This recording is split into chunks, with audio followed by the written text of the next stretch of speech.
Hello and welcome to Heresy Hammer, episode 9. My name is Lee and I will be your host today. Joining me will be Rob, aka Medas Miniatures. Hello, Robert. How are you? Hi there. Yeah, I'm all good. Good. I've been fucking waiting in ages to get this show filmed because you were fucking about with your fucking kids, and John's hungover as fuck, isn't he? So yeah. And joining us once again is John after his little break. how's your wedding? married. Well, it happened, and that was as much as we could all hope for, really. What was the life-changing? highlight? What was the food like? Actually, more The important. food was unreal, mate. Yeah. What did you have? Unreal.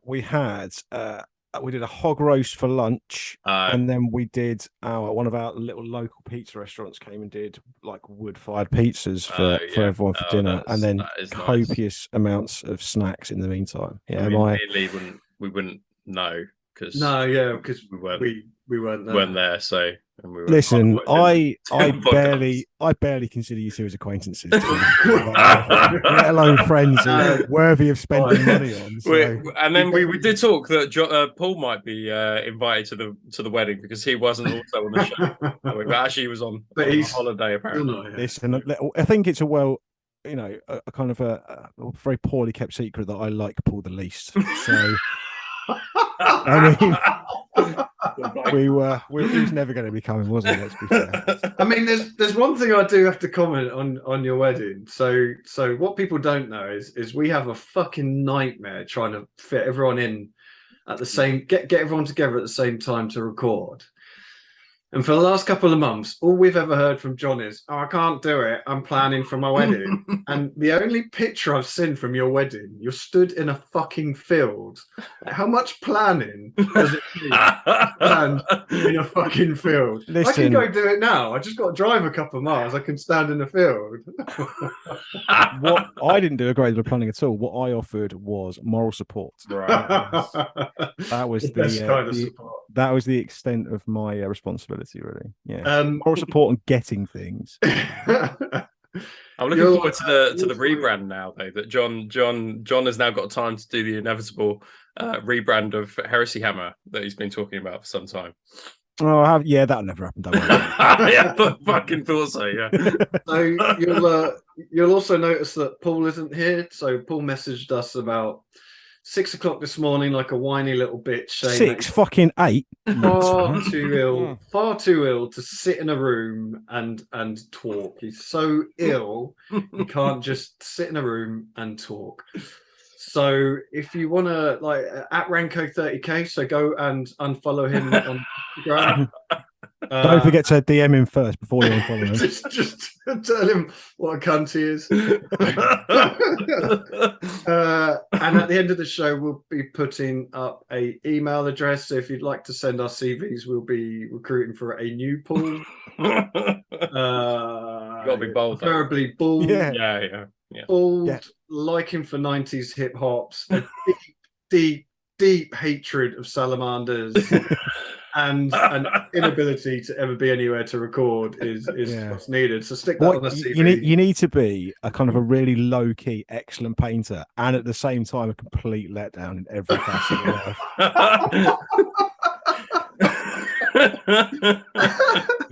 Oh, fucking hell. Anyways, we've bashed Paul enough. Well, we haven't. But I genuinely, we've got a show to get on with. I cannot tell you how much I'm glad I'm not presenting today. Paul's a little sensitive today. John, sorry, Paul. Oh, fucking hell. They're both sensitive. Right. Anyways, so our excuse me. Check out Medas Miniatures, one of our sponsors, and Cryptic Cabin. Medas Miniatures is obviously Rob. So check him out on Instagram, Facebook, Twitter, fucking YouTube. Check out YouTube videos for his constant fucking producing high-end armies in the time it takes me to paint a single bolter. Oh, it's absolutely disgusting behaviour. Like a prick. And Cryptic Cabin is a local gaming store to Rob and Paul, but fuck that guy. So check them out. We'll have a link at the bottom of the video if you want to buy anything. They got all sorts of stuff. You get your Heresy, Star Wars, 40k, whatever it is, and your painting stuff. So check them out. And if you use our link, we get a little kickback on that. And talking of Meda's miniatures, you've held a couple of. Have you held a couple of painting courses, or is this the last one you did? I've got a couple. Yeah, this is the most recent one that I did last weekend on Saturday. And then I've got one next month, and then the one the month after that as well. So this one was in Derby at Boards and Swords, which was a great venue. Yeah, it is a really good venue. It's like I've been once or twice before, but years and years ago, and for painting courses, I was like, oh man, actually this is like, the light's amazing, the tables were amazing. Ian made us feel really, really welcome. We had I think 8 of us in total. I think there was supposed to be 9 of us, but 8 of us were there. And we weathered, it was a battle damage and weathering course, and you can see here Mark has finished off his towel that he's done, and we just focused on sort of hairspray chipping. We looked at kind of more stylistic style chipping on some Titan plates as well. We looked at streaking. We used streaking grime from MIG. Yeah, and just really weather the shit out of some tau. It was really nice, I think, for all the guys to do a different model, because obviously most of these guys do Horus Heresy. So you know, you had lots of people plonking down their tau, being like, "Oh man, I'm going to start a small tau force." You know, Harry from last week was just like, "Man, I need some more battle suits," because they do look awesome, really cool models. But yeah, it was a great time. I had a really, really lovely weekend. It was great doing it with everybody and teaching guys new skills as well. So it was awesome. Cool. And I think I should say that I didn't pick the best model I could find. This was literally the first picture of a produced model that wasn't photographed with a fucking potato camera. Yeah. So yeah, everyone did a really good job. The results speak for themselves. Yeah. Cool. So today's show, we are going to be talking about the World Eaters. One of the most iconic legions, I'd say. Do we agree? Yes, I think so. Certainly after books like Betray. If you haven't read Betray, don't watch this and then go and fucking read it. So yeah, we're discussing the World Eaters, but firstly, rules correction. So last episode we talked about the Imperial Fists, and we talked about the Castellan, and there was a chap who messaged us basically telling me, Bryn, I think his name was, Bryn Pierce, basically telling me what a prick Rob is and what a cheating fucker. Yeah. So Rob was saying that he likes to run the Castellan with an Iliasta's assault cannon and gets a +1 shooting attack. However, if you read the first line, when making an attack with a heavy weapon, the Castellan may increase the number of attacks made by that weapon by +1. And then if you look at the Iliasta's assault cannon, you'll see that it's assault 4. It's not a heavy weapon. Not a heavy weapon. No.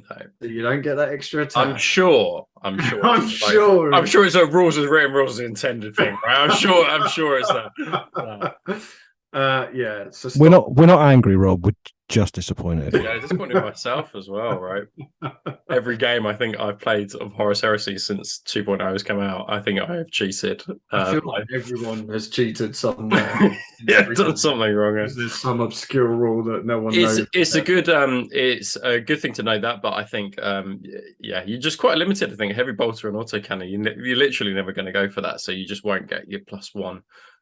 It's all about the line, isn't it? Giving lines. I mean, in addition, any Legion heavy support squads in the same detachment as a Castellan gain the line. So that's why you take him. Right? That's the counter to that. Oh, I don't get the. But that was the only rules correction that we got picked up for. I'm sure there was others, but no one noticed them. So yeah, that was the only rules correction. So yeah, I didn't bother watching last week, so I'm not surprised. Got other things on, mate, as you will know. So up first, we've got Tom Paints Miniatures and a very sexy World Eater Contemptor Dreadnought, which this is the new plastic one, isn't it? Yeah. Any thoughts on this? I'm a big fan of this. I like it's quite subtle. There's a few kind of transfers that have been added, but it's not over the top. Some skulls and some chains. It looks awesome. It looks brilliant. Yeah. I just love the blue and white. I think it looks fantastic. It's great. Very regal for yeah. Such a bloody legion. People that are coming to fucking murder you. Yeah.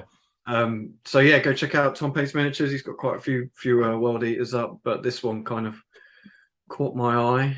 And then we got Andy Bucksart, and there seems to be I kind of seem to have gone for contemptors this episode. I didn't, not by choice.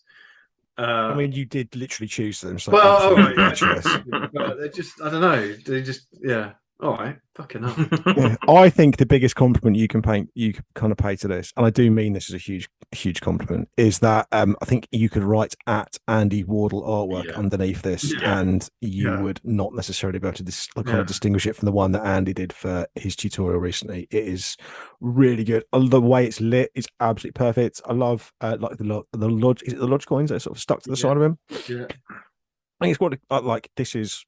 They're both perfect. I think the thing I like about this one, I really like the pose, Mm. but I like the fact that it's just the subtle use of like transfers and just things, you know, like the more you look at it again, the more you kind of notice like the transfer weathered on the leg and the knee, and top job. So go check out Andy Bucksart. I'm having a hard time resisting doing a bit of Sons of Horus at the moment, if I'm being honest with you. I did say that Raven Guard was going to be my next project, but honestly, this is tricky. Horus to call him. Up next, Boris 4545. So this picture got put up in a chat group that me and Rob are on, and it kind of got mixed feelings, mixed opinions, but I really like it. I really like the kind of transfer from the kind of blue to the green on the highlights.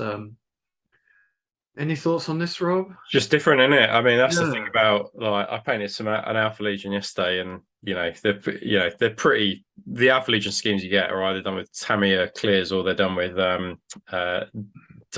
contrast paints, and so it's just nice to see something different, I think, and it's quite unusual. I don't know how it would like translate to a tank, and I think it's probably a bit of a ball ache to paint because it looks like it's hand painted, but anything that's just different in Horus Heresy, or just a slight deviation from the norm, I think is a positive thing. Good job, Boris 4545. Yeah, I really like it. When I first saw it, I was a bit like, oh, I'm not sure on those colors. And then the more I looked at it, the more I was kind of like, no, I actually really like that. Yeah. And then up next, at Path of Heaven. John plays this guy. I do, yeah. Alex and I play quite regularly, actually. He is a criminally underfollowed Instagram account, by the way. His white is so crisp.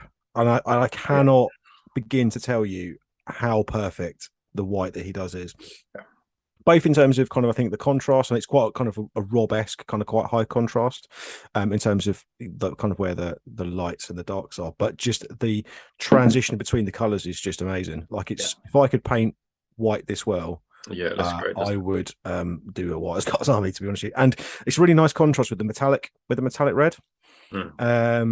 Alex's army is like really super striking on the table.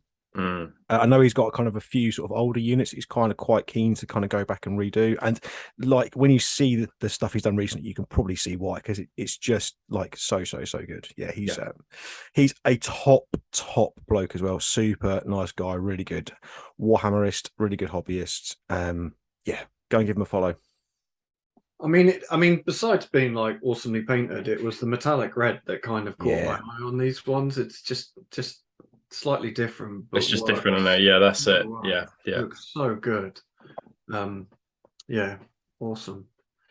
And then up next, so this one, I was on this one because he's done some close-ups of the squads, and I was like, oh, do I get a close-up of the squad? But I really like the fact that you get the start of an army coming through. So at WH Black Panther, some absolutely sexy Ultramarines. Absolutely love these. And yeah, as a force, I just think it kind of shows how it all links together with the kind of dusty, stony bases, and then you get that on the tanks as well. It just all kind of links in. And Ultramarines are just sexy, aren't they? They're just awesome.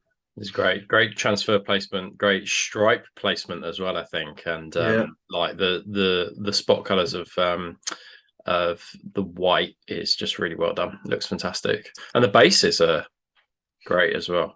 Yeah. I don't know if like they're custom bases or whether he just like built those, but loads of little things. Like I think the melter. I'm not such a huge fan of a guy popping out of like tanks, but I think that's really well done.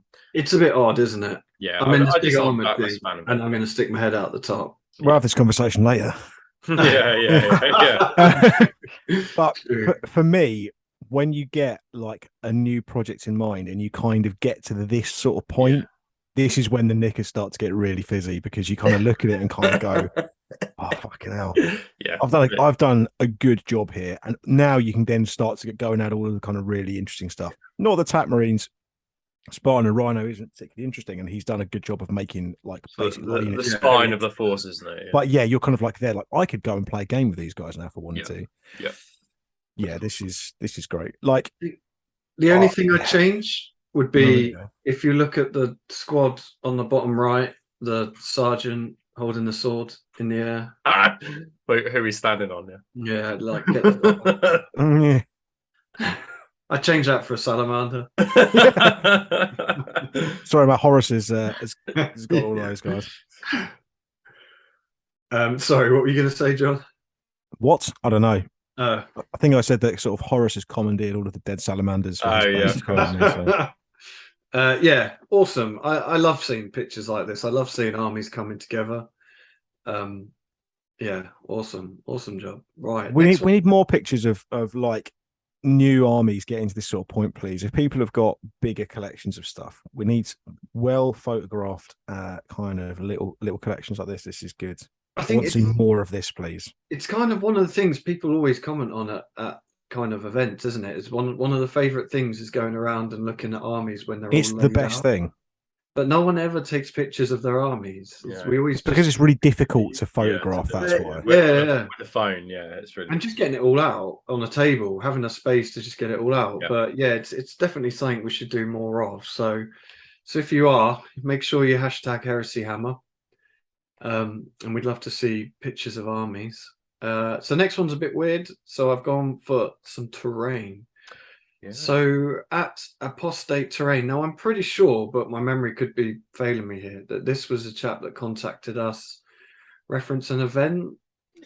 So James ran. So again, James is sort of local to me. He ran an event in Exeter on the same day as my wedding, fucking irritatingly. So another person you didn't invite. Yeah, well, obviously.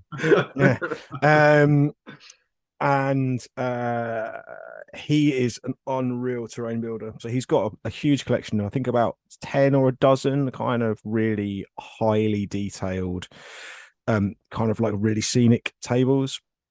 And he sort of created an event called the Battle for Orthon's Hope around it, so like a 2-dayer. I had a couple of friends that went and they said it was really, really good.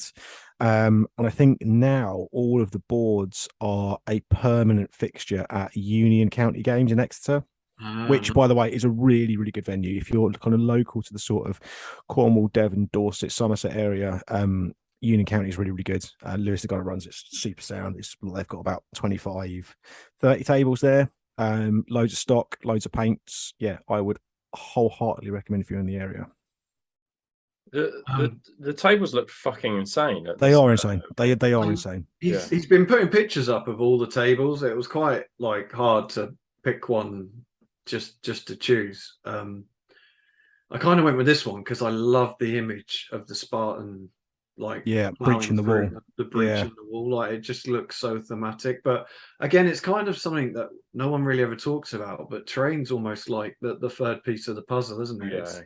It's all well and good if you have sexy armies, but if you're just playing with, like pots and pans for terrain. And it completely ruins the immersion. Like a decent table can really bring a game to life. It's one of the things I want to work on after Rob's event is getting a decent table put together. But is this the Forge? Did he make it himself or print this himself, or is this the Forge World? No, I think I think parts of it are some of the old Forge World kits. I think some are like reproductions. Right. Okay. Yeah, I but think he's used bits more over the Forge place. World, Yeah, and he's also I think he bought a load of stuff from I can't. They were cast for him in somewhere in Europe, I want to say. But yeah, he's used some.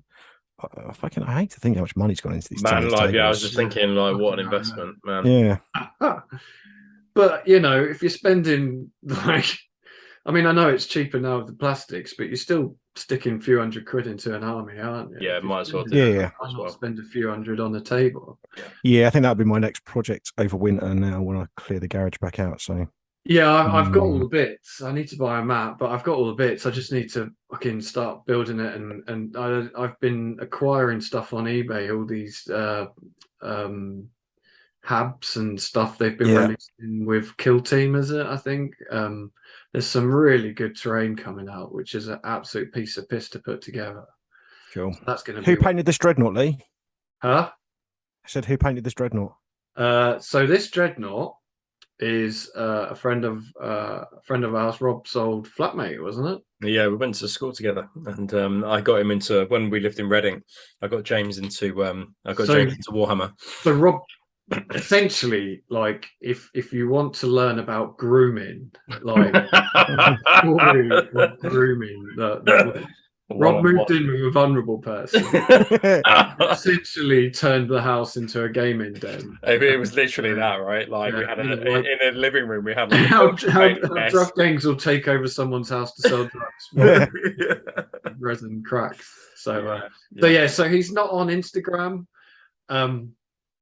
But was this something he painted after one of your courses? Yeah. He kind of had done the black, and then he kind of weathered it post course. He got this. He was like, "Oh man, I just want to get one model finished up and see what it looks like." And he did this after the battle damage course we did this last weekend. Right. So I wanted to add this, even though he's not on Instagram, because he's a top lad. Yeah.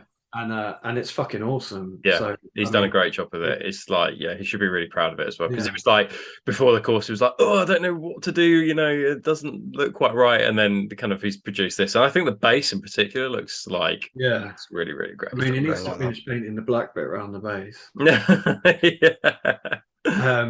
But yeah, James, get yourself on Instagram. Yeah, make a hobby account. But yeah, awesome job. Well done.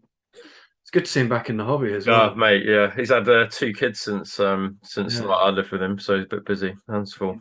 What an idiot. Yeah. Who would do that, eh? Right. So hashtag Heresy Thursday. That's it for Heresy Hammer. Crikey, it feels like ages ago we saw this dude. So Rob, thoughts on this guy? This is assassins are coming, aren't they? I mean, like, so we've got with the kind of the new book that's going to drop with the Custodes, the Auxilia, and now we've got assassins as well. I think we spoke about it last week, that kind of they feel quite necromundery, the look of them, but I suspect it's just the paint job and the people sculpting them or whatever. Therefore it will look a bit necromundery, but I think that anything that adds variety to the game, anything that fucking shuts down librarians, and anything where you can snipe out snipers is probably going to be a positive thing. So just more flavor to the game, and I hope they're good, and I hope it makes people kind of go, man, in my HQ choices I really want to take an assassin, or whatever. I think that I hope they're decent, because I think that it'll be really good to see some assassin action within the game. It'll be interesting to see whether they do like a heresy version of the like the anti-psyker one or the Vindicar assassin. I think they're going to have to, aren't they? I would have thought so, but I mean, they've got those models available already. But yeah, it'll be interesting to see. But I really like them. But more flavor for the Horus Heresy, I think, is always a good thing. Yeah, agreed, 100%. I think more choice is always better, isn't it?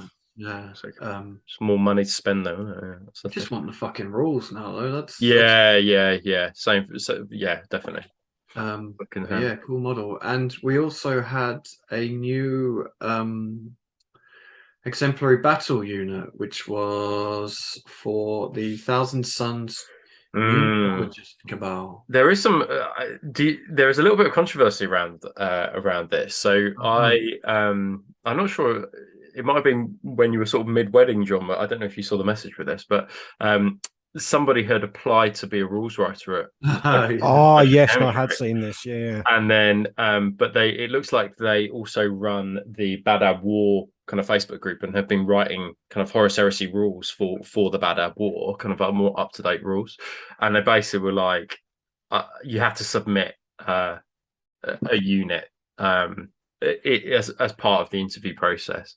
And he was like, this unit here is basically the unit that I submitted with a few changes, so they can't, I can't do them for plagiarism, but it is essentially the idea of a techno kind of a techno kind of wizard, really. And I thought that was interesting. But general consensus seems to be that it's all right. Why wouldn't you take a tech marine? But I think, again, the more flavor and different things that are added to the list, I think is only a good thing, really, because they've got some quite cool and thematic rules. But and as a Thousand Suns player, it seems a bit complicated to me, really. But I think that it just feels quite cool. But in terms of optimization, I don't think it's the most optimized. But I definitely love the idea of, kind of warp bullets trying to fix like Castellax Archaea and dreadnoughts and things like that. I think that is like a really cool thing. Yeah, John, any thoughts on these? Have you looked at them much? I mean, yes and no. I looked at them and I thought, I could not care less. So I went to Adam and I said, Adam, is this any good? And he said no. And then I formed my opinion purely based off of the man that I trust with Thousand Suns. So my original plan for this had been to talk through the rules and get Paul to discuss them, as Paul Paul's a Thousand Suns player. Thousand Suns player. But obviously, because Paul's like on death's door, that he can't sit in a room and talk. There's not really much we can add to what people can read themselves. So I think it's. I mean, like I like the additional survivability for the life wards offer. I think it's cool. I totally agree with Rob that I think more is better. More variety, more flavor.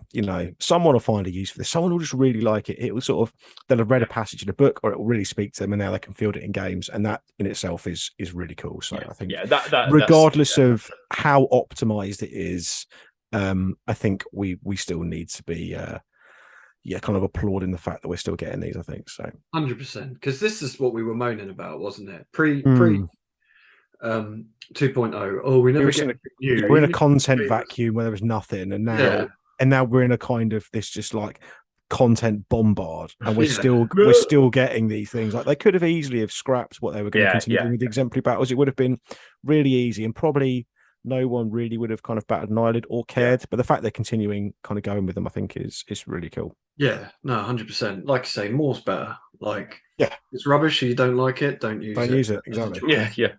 Yeah. Cool conversion opportunities as well for these units. Absolutely.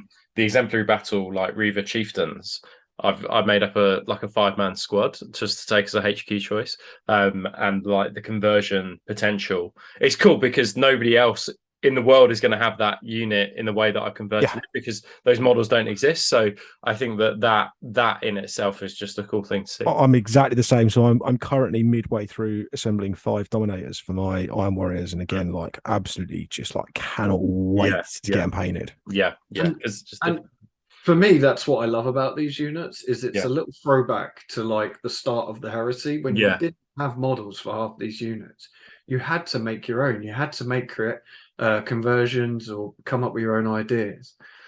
And it's nice to be able to just pop into a shop and buy a squad of whatever, but I also think it's nice that you can just create your own ideas, and people will come up with absolute weird and wonderful ideas, and you'll look at it and think that's fucking amazing. I'm stealing that. Yeah. It's a bit of a policy paradox as well, isn't it, though? Because, we lost a load of units out of the Liber books, and they went into the exemplary battles or not the exemplary, the legacy units PDFs, and typically that was the stuff that didn't have models, and now they're releasing new content for stuff that hasn't got models, that probably isn't going to get models, which is a bit of an odd one. And I would add to that as well, actually, because I think it was this article, but I can't quite remember, but perhaps it's the fact. It's the fact article, I think, that they were like, look, everything in legacies is either like there is a future to these units, either they'll be re-released in campaign books, but essentially these are kind of like the first iteration of these units, but they will be released. And I thought that was really interesting. And I thought, like, me and Lee, when we were talking on WhatsApp, we're just like, people need to get over now kind of saying about events like, well, you can only have one of these things, or you can only, we're going to ban them, or we're not going to have them, because I think they're here to stay. Yeah, and I absolutely. think the more data we have on them, the better, because of the fact that they're just here to stay. So, which brings me on to my next. So yeah, we're not going to go through all the rules because they've released a fuck ton, to be fair. Some of it good, some of it meh, some of it just kind of pointless, really. But they've released facts for what do they release facts for? They released facts for the Legiones Astartes, like Loyalist book, and then the Traitor book. Some of it was kind of like the same, some clarifications, some things that like needed to be cleared up, some things that they just haven't cleared up at all, which I think was really frustrating. And then some decisions that are just like, so Alpha Legion players, for example, will know about the cause of the Hydra, will just be like, that probably was not the right decision to make. So it was an interesting fact. I thought it was a bit half-assed, to be honest, but it's better than no fact. But like, it's the pinning issue around reactions is still not cleared up, and I think that was like one of the major things that needs to be sorted out. I feel like this isn't a fact to fix all the things we want fixed. I think it was just a kind of fact to fix some of the immediate little things, but 100%. Some of it they've fixed, and some of it they've kind of just made a little bit more confusing. And also, what's also interesting as well is that although this big article dropped, they have been updating the exemplary battle units and the legacy units without necessarily telling the community. So, like, if you went on there every day, you can see the day it's updated. So Will had let us know that some of the units prior to this fact dropping, like a few days before, some of them had already been updated. Some things had gained line or things like that. And so it is interesting that they're starting to change little bits of these PDFs. And you can see the bits they're changing in pink. But it's interesting that they're just sort of constantly going through a process of sort of small changes to things. And they added a unit to the exemplary battles as well, didn't they? The Palatine blades, was it, or something blades? Yeah, I think it was a real odd mix of stuff to be doing, to be honest with you, because you had a quite big errata in there, especially with regards to the way shooting reactions worked, which I personally think is a good change. Like, I'm a big fan of that. I like the fact that you have to pre-declare the reaction now, as opposed to waiting until the outcome of the opposing player's shooting attack.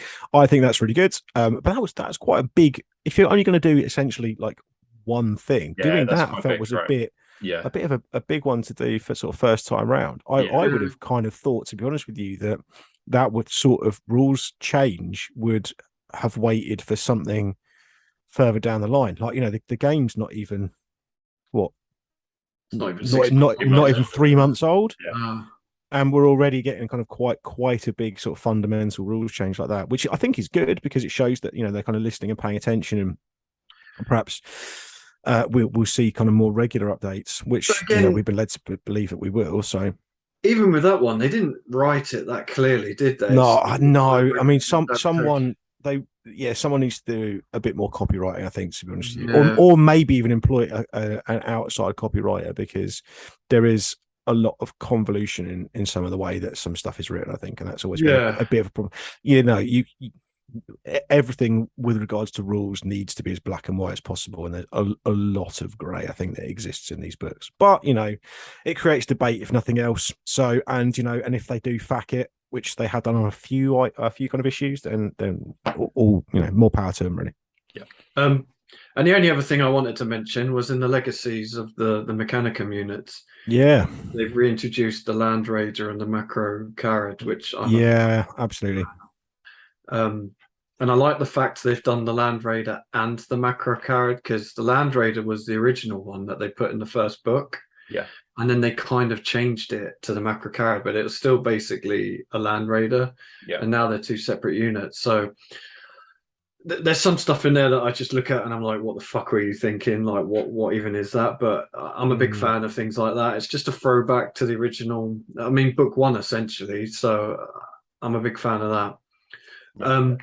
And I guess the only thing I'll mention for these is for people that are probably new to the game, it kind of confused me a bit. So on the Warhammer community, they've got the download and the fact sections. So some of these are in the download and some of these are in the fact. So you need to kind of check both bits. Otherwise, you can easily kind of miss something. And like Rob said, they've been updating stuff without kind of letting anyone know. So it's kind of worth just checking back every so often just to see if they've actually updated any of them. But it's good to see. But like we said, I think they just need to clear up some of their rules writing, really. It's just use a lot of words to not really say anything particularly clearly. But before this, we had nothing. So exactly. We shouldn't complain too hard. We've got fact 2 months into the game, and I think that's really good. Yeah. I'm seeing this as a huge positive. And there'll be people out there saying, why haven't we had a fact before that's updated everything? Because the game's still new. Yeah. It's really new. Things that people thought were outrageous to begin with that now people are like, actually, that's not that bad, So give it a little while. Don't just do a 40k and start hammering it with facts every week, because you just can't keep up with it. No. But yeah, cool. Onwards and upwards. So these were released yesterday, was it? Day before? Day before. Days ago? Yeah. So we had the Death Guard Praetors. This is obviously the Cataphracti one. Thoughts on this, John? Oh, right. So I don't like the bare head. I think it's a bit I think with the helmeted head, and this kind of goes with both characters, I think these are in the conversations as being among the best Praetors. I think you will see this guy as the basis for conversions everywhere. I fucking love this guy. So helmeted head, definitely. Get us a little bit of the symbolism, a little bit of the iconography, give him a servo arm. He's a warsmith.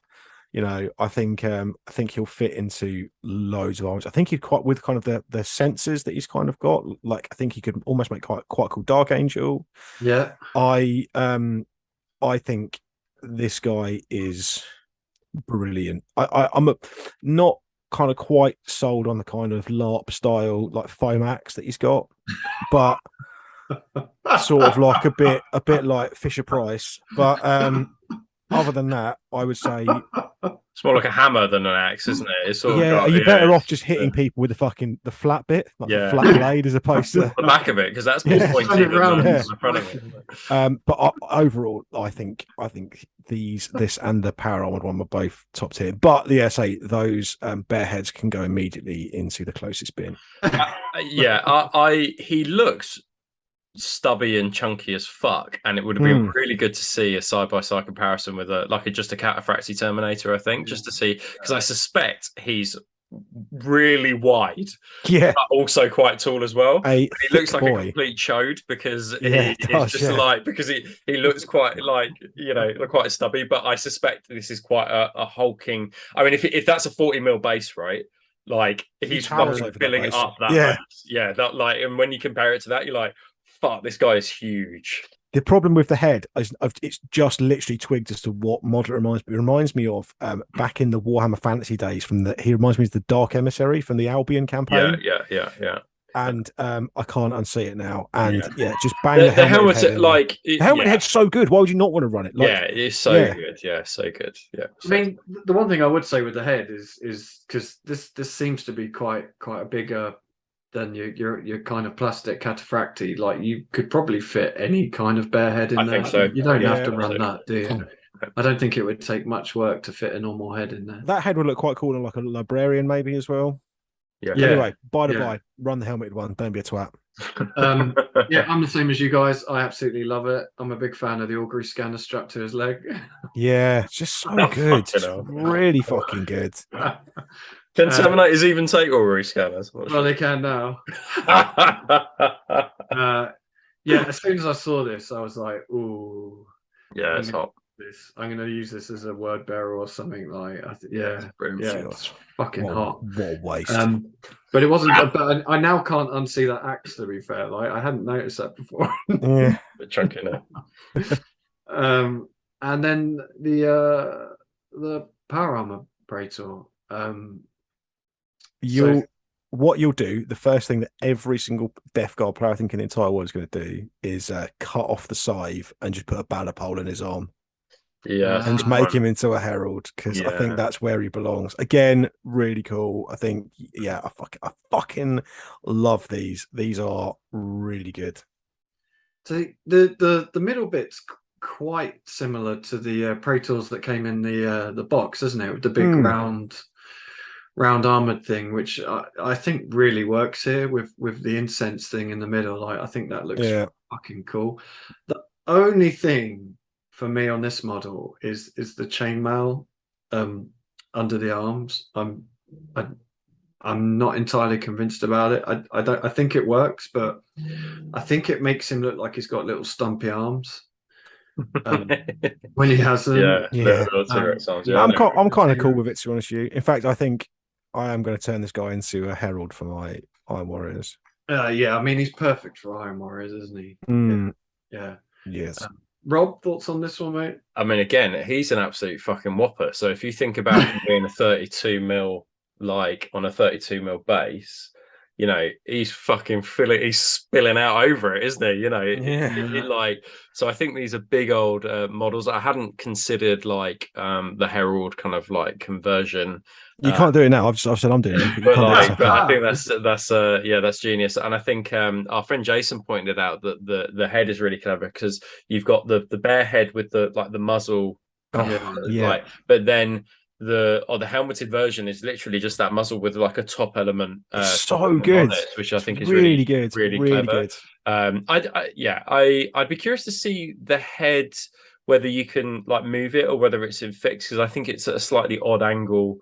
Only thing, but I think it's awesome. I'd question like all the like stuff on the back because I never thought of like Death Guard being particularly kind of like overly having like fancy kind of things on them. I always thought of them a bit plainer than this, but it's a Praetor model, so it's going to be a bit fancier than everybody else's, right? So I would like to see if you can remove the cloak.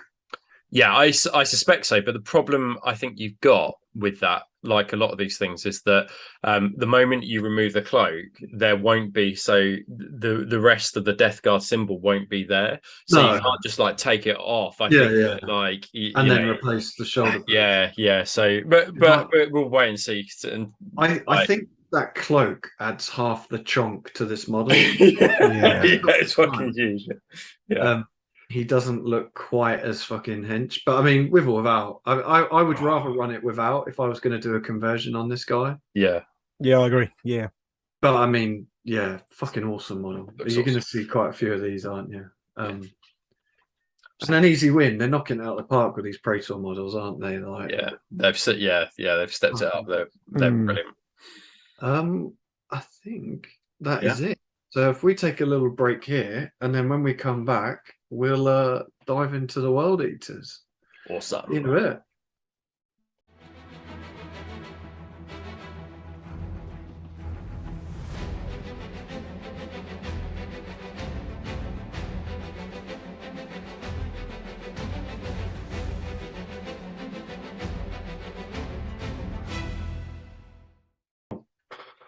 Welcome back.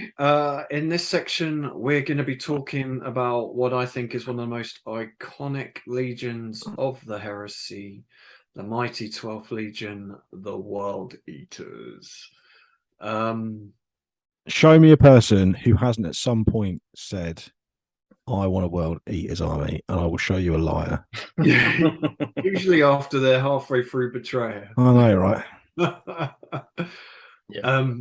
Yeah. I mean, I used to run World Eaters in first edition. John, you've had a little dabble with them in this edition, haven't you? I have, yeah. I've had a little dabble. Rob, fucking, this was one of your first armies, wasn't it? Yeah, a long time ago. Yeah. Rob may well end up having a dabble with my dabble. Yeah, we're in negotiation. We're in negotiations at the moment. The old double dip.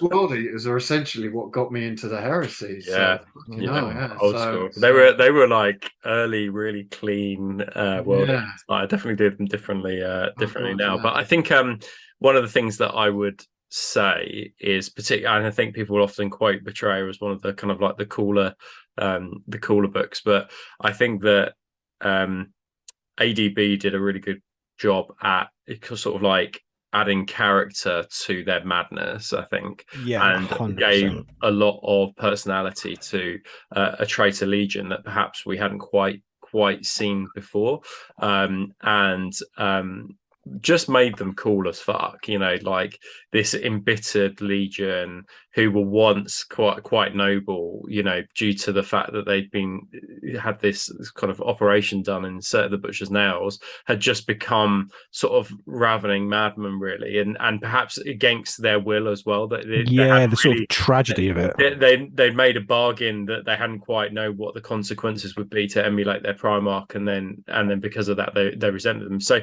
they are on the surface, I think you can look at them and just be like, well, they're just people who like to kill people, but there's so many and that is just a sort of a 2D sort of view of it, whereas ADB kind of opened up a 3D view of them and made them a really interesting legion. I think that because of that, I think lots of people probably, after reading Betrayer, everyone's like, oh man, I really want to do the legion, but they've got a very distinctive play style. And I think that they play, and they appear to play in a way that kind of, the Butcher's Nails dialed up to 11. So if you are really into close combat, and running ahead of the pack, I think this really is the legion for you. But there perhaps are some other interesting builds that we can talk about, but it does seem that the rules are forcing you down a particular route with the Legion, which I think is quite characterful, but I think that perhaps you have to be a bit more savvy and clever about the different builds. I think from a book's perspective, I think they've also got some really interesting character arcs. Like you can really, they are definitely, I think, the Legion that has the most documented sort of descent into madness. Like you've only got to read what happens to kind of Khan, say from this, as they kind of make Planetfall and Armatura all the way up to what happens in Echoes of Eternity, for instance, for those that have read it. And it's kind of quite a nicely and really well handled sort of story arc in its own. They've got some really nice kind of like human interactions, like the whole I think like Sarin is one of the best non-Astartes characters in the whole of the Heresy. I think she's just really brilliantly well written, and you should kind of like she makes you sort of empathize with the Legion quite a lot more. You could kind of understand like how she feels by kind of how she's basically trying desperately to keep this like group of nutters together. Like the bit in Betrayer where she just goes and shoots Delvarus in the face, and then he just moans constantly about she shot me in the face. It's just, I think it's one of the best passages from any book. I think she symbolizes what the Legion once was. Yeah, absolutely. She's a fucking badass, but she's has her brain intact, and she kind of sees a bunch of fucking badasses around her that are slowly descending into madness. There is a tragic element to it, really, like a really like Greek tragic element to it. Yeah. Anyways, shall we get into the rules? Yeah, let's do it. So first up, the Legiones Astartes World Eaters. All models with this special rule are subject to the following provisions. Violence Incarnate. I mean, just the name alone, I fucking love. Oh, God. On any turn in which a unit with this special rule makes a successful charge, it gains +1 attack for the remainder of that turn, in addition to any other bonuses, even if that charge is considered a disordered charge. Yeah, so this is really interesting. So again, it's one of those rules similar to the Sons of Horus rule where it only goes off if you are doing the charging. But I think what's really interesting is that even if it is disordered, you still get +1. So that I think will negate one of the reactions. Am I right? Yeah, hold the line, which means you cancel disordered charge. So that's really interesting. That basically, your opposing player will just never bother to do the hold the line. They'll always do Overwatch against you, basically, and you can just predict that. But I think that it is great that it overrides the disordered charge. I assume as well, and I haven't done a multi-charge, but I assume if you multi-charge as well, that you can also get the +1. Where previously, is that still right, John? Yeah, absolutely. Yeah. As far as I understand, I can't see why not. Like a multi-charge still counts as disordered charge. So you're still going to get +1 attack. So that gives you great flexibility about what exactly you are charging. And I've seen some great things from Giles, even just with the Sons of Horus with some multi-charging. So imagining that with your +1 to attack is brilliant. I think it's a really, really good rule. Don't get charged, I think, is the motto. For all the stuff we say about they've written rules badly, this is one that they got right. If it didn't have disordered charge, it'd be so easy to switch off their Legion rule, which is just then what's the fucking point? Yes, exactly. You can't switch off anybody else's Legion rule, can you? No. Not that I know of, no. So yeah. Well, Sons of Horus, if you just charge them, they've got no Legion rule. Yeah. Yeah, but that's not necessarily switching it off. That's just poor tactical play. Okay. And then we got the Butcher's Panoply, the World Eaters, Berserkers, and Hounds of War, which they just get shit, don't they? Yeah, and also I think that the World Eaters have got some of the most flavorful, Legion specific war gear. Yeah. They've got loads of it, and it's all really fucking cool. Yeah. It's interesting. Right, John, can you read this for me, please? Oh, fucking hell. Given the longest fucking passage. Coming up twice. Hold on. This is on purpose. Oh, I know you did. Such a fucking prick. Hold on. Let me just give me a second. Deep breath in. Right. John's this is not. Will you just? I'm not a little stop telling people I'm a little hungover. A little fragile this morning. Oh, but unlike Paul, he's here. Exactly. Little bitch. Right. This advanced reaction may be made once per battle during the opposing player's shooting phase when an enemy unit declares a shooting attack targeting a friendly unit with the infantry unit type under the reactive player's control with the Legiones Astartes World Eaters. Special rule. All models in the reacting unit gain the Feel No Pain 5+ special rule against all wounds inflicted as part of the shooting attack that trigger this reaction. If the reacting unit already has a version of Feel No Pain special rule, this does not stack or increase that rule. And the reacting player may choose to use any one of the Feel No Pain (X) special rules available to them. Once a shooting attack has been completely resolved, the reacting player or reacting unit may make a charge following all the normal rules for charging, targeting the enemy unit that made the shooting attack. The enemy unit may not make a reaction to this charge.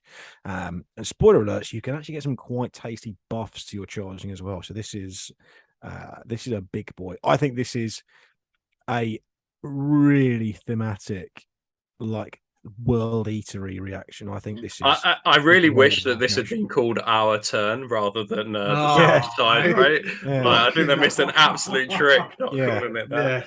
Yeah. Oh, that should have been. For anyone that doesn't understand that, you need to fucking go read Betrayer, right?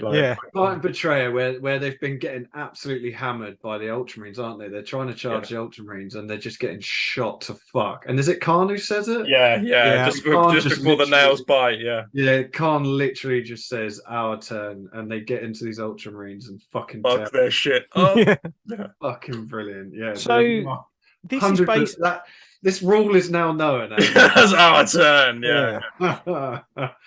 Because it's just kind of like the Imperial Fist advanced reaction, just on steroids, isn't it? Because the fist one, obviously, when you move within, you can declare a charge. But this is fucking. I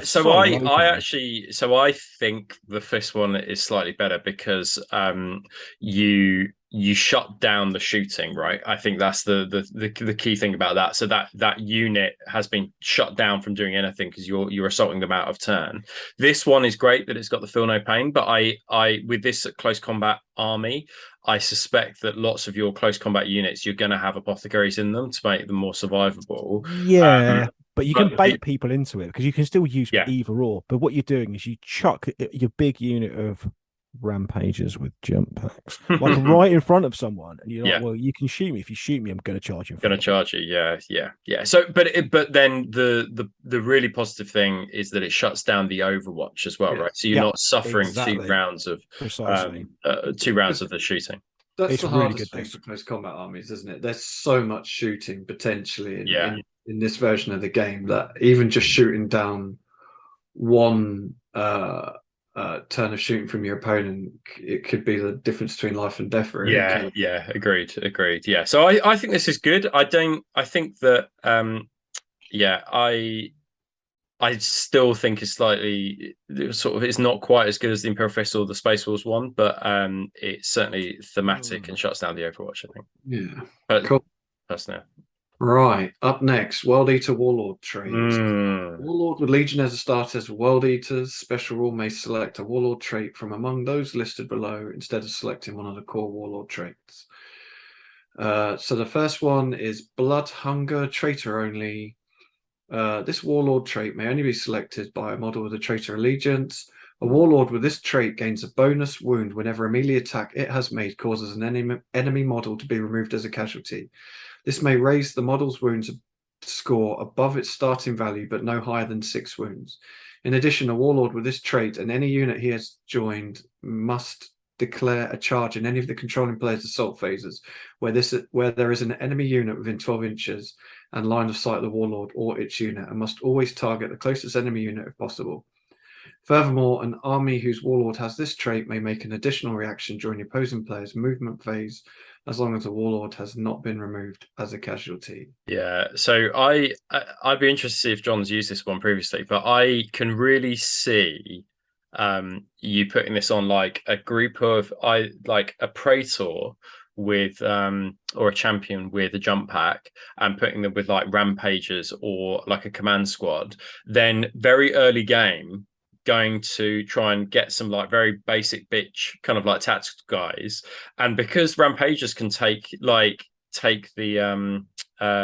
challenges, it would be cool just to have the Praetor just sweeping through the unit to gain those additional wounds, and then later on in the game going to hunt like a traitor like character or a traitor warlord once you're all fucking like psyched up and with your like your additional wounds or whatever, because it's a melee attack is made causes an enemy model to be removed. It doesn't even need to be a character that you need to kill. No, just anything. I think if you want to make like a sort of a pseudo Delvarus, this is what you would take immediately. This just screams kind of like Triari to me.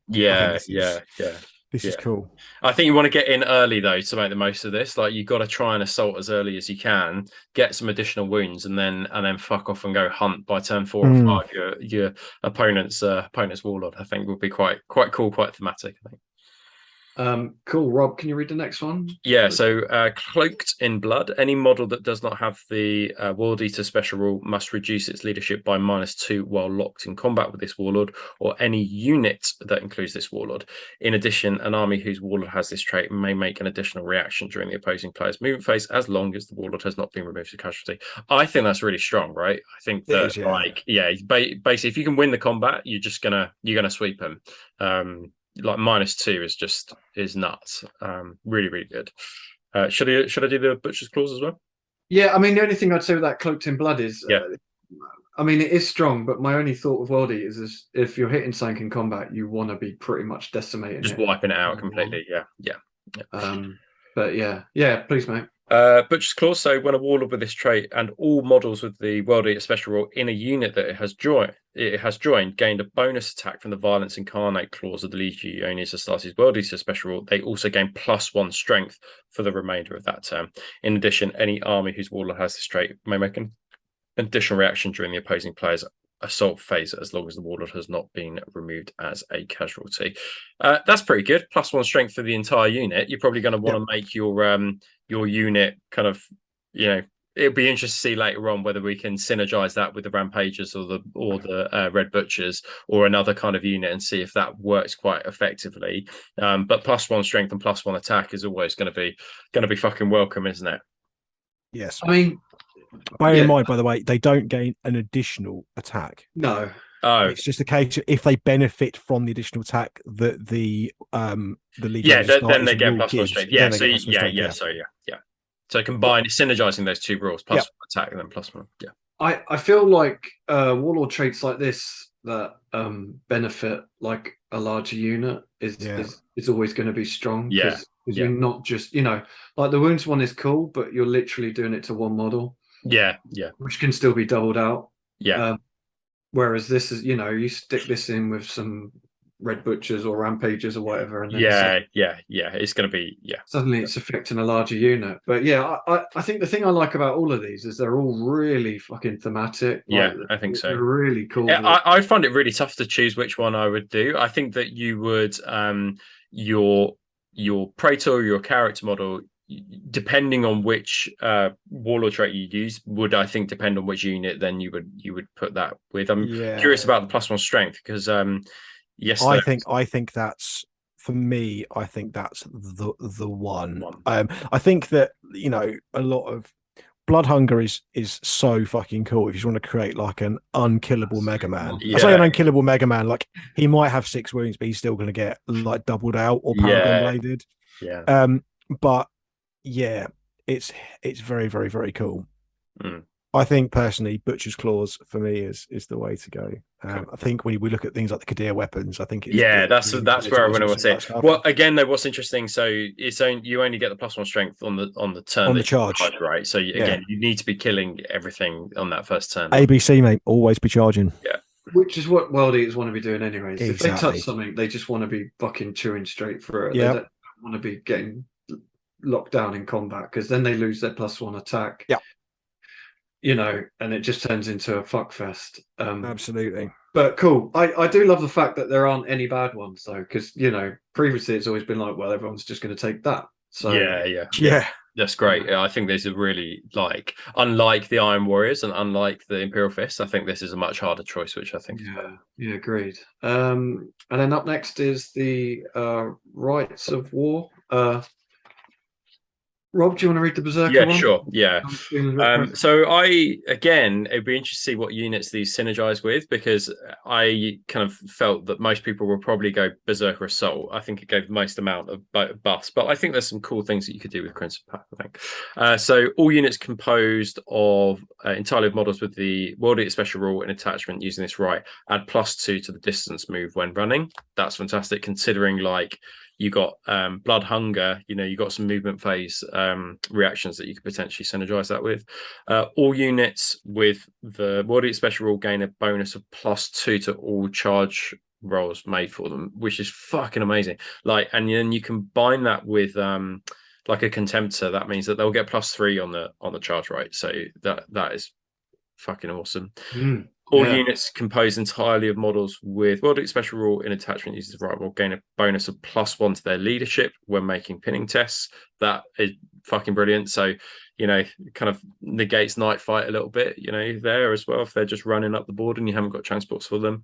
Rampager squads can be taken as a troops choice, but they don't get line. They're just maybe taken as troops. And then this I thought was the most interesting one. Legion Predator squads may be taken as a fast attack choice in this chapter using this right of war. And I was like, that is really interesting, because that opens up your heavies an awful lot there. So you can make this this right quite mechanized in a way that I wouldn't have thought that you would necessarily want to make it quite mechanized, but it does open up the options for some mechanization in your force with lots of pred squadrons and then even heavy sport choices. Your limitations though: which aren't too bad really. So you can't have an allied detachment, yeah. And then all units in the detachment use this right of war must declare a charge in any of the controlling player's assault phases where there is at least one model from any enemy unit within 12 inches in line of sight, and they must always target the closest enemy unit if possible. This charge may not initiate a multiple combat. So that is also really interesting, right? So you can't multi-charge in this right of war, which is what we were saying previously with the actual Legion rule. You can multi-charge and then still get the +1 attack. So the multi-charging is not an option for you if you want to take Berserker Assault. I thought that right of war was really good, and I thought that it just really lends itself to World Eaters. I thought it was quite thematic, and I think that combined with on foot, I think that is a real possibility. You don't necessarily need Spartans or things like that, unless you're taking sort of like Cataphractii Terminators.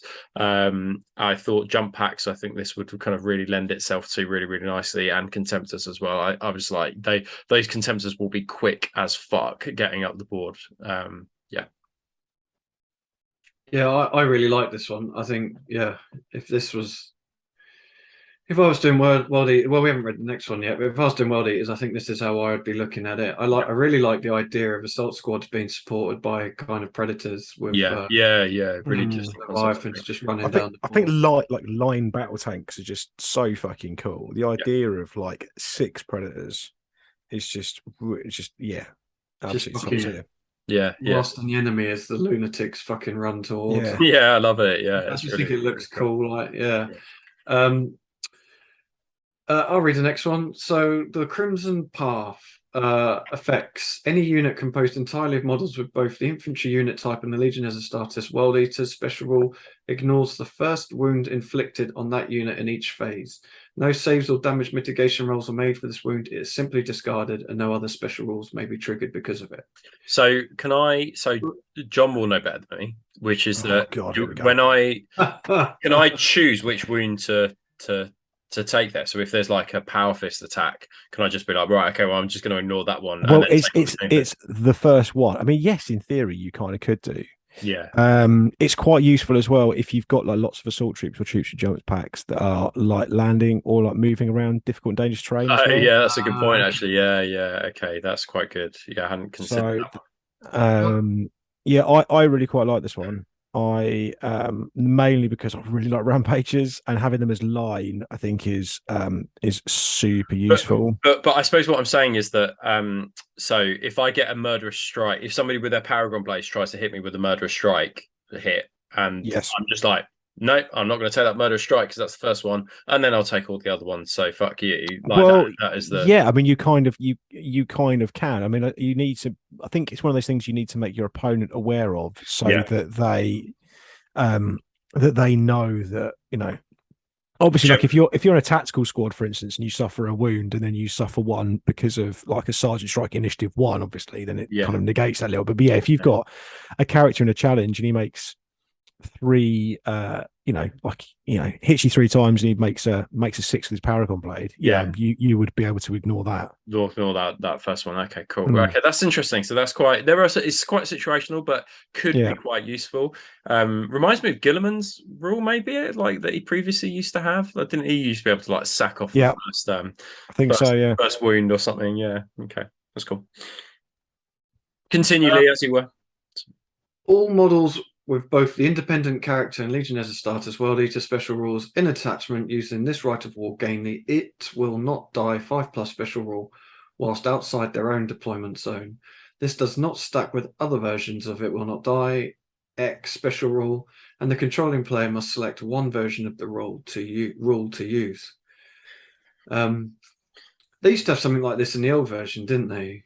If they were outside of their something like that. I think it's all right. And It Will Not Die never works for me very well. And 5+ is better than I keep forgetting it, to be honest. It's all right, but again, it's only for independent characters, right? Like it's all right. It's all right. I think that Rampager squads in a detachment using this right of war gain the line unit subtype. As John said, this is what you're really taking it for, right? If you want to take Rampagers as troops, this is what you're taking it for.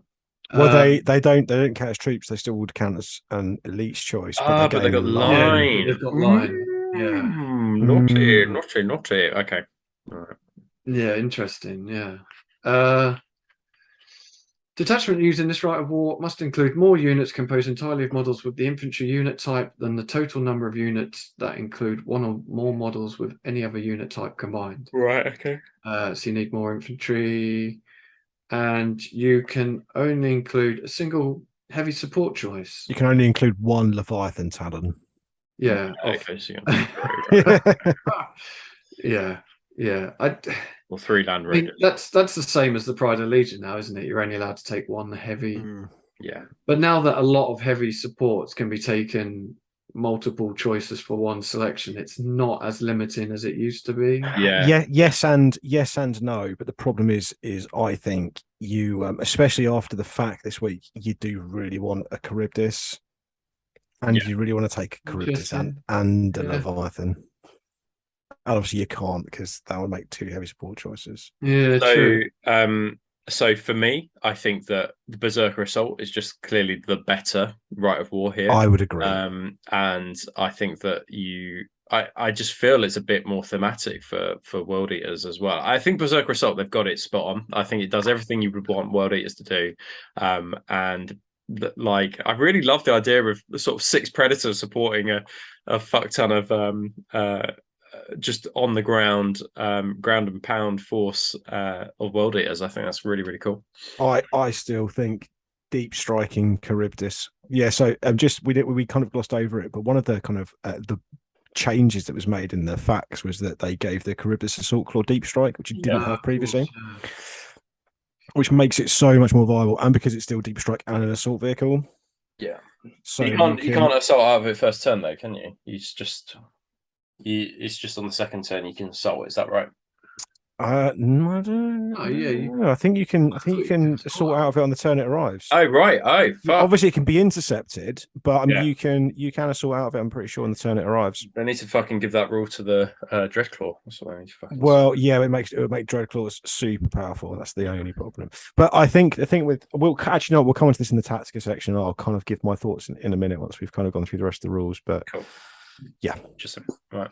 Cool. So that's right. Wars, only 2 rites of wars, and then moving on, Armory of the World Eaters. So following comprise a list of new options and war gears available only to detachments of World Eaters. World Eaters Berserkers. Any model with both the independent character and Legion as a starter's World Eater special rule that does not also have the Psyker subtype may be upgraded to a Berserker for plus 20 points and gains the Ravening Madmen special rule and increases its attacks by +1. More fucking attacks. Madmen. So I had to read this a couple of times when I was going through. Yeah. Any model making a to wound roll in the assault phase against a unit composed entirely of models with this special rule reduces its strength by -1 when determining the score required to wound. This does not affect the attacking unit's strength for the purpose of inflicting instant death.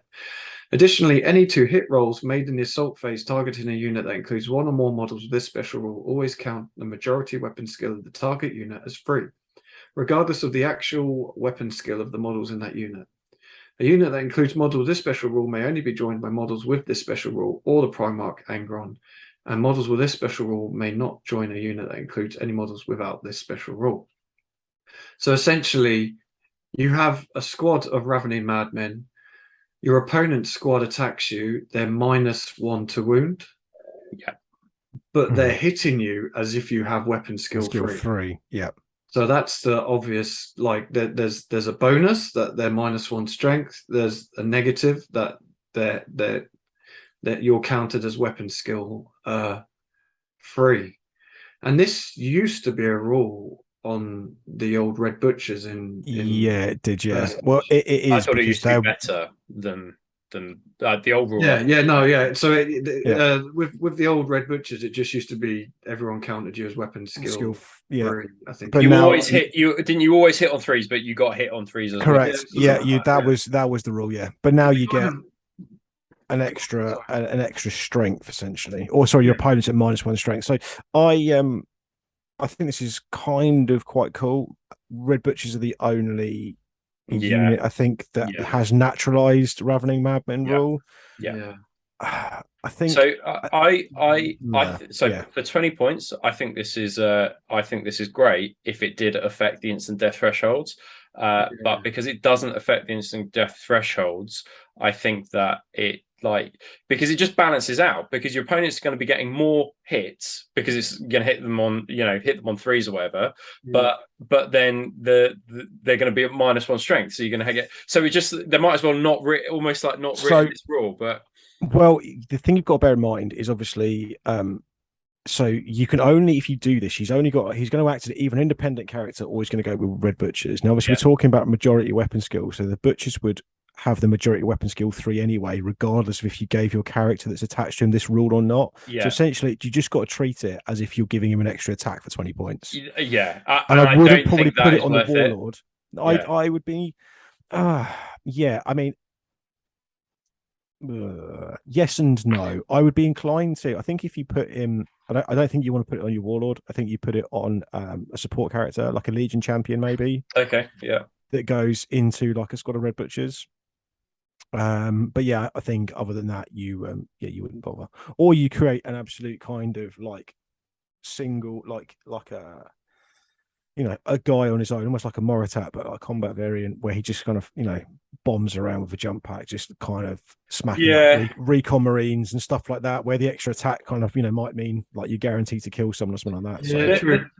There might be things like, I don't know, there might be things in game where I'm not quite seeing where the -1 strength would be useful, like to play it out. It might be quite good, but I think that I don't think that the Red Butchers necessarily need a character to go with them. I think that, having that threat bubble of just the Red Butchers and then another threat bubble with your Praetor and something else is probably a little bit better.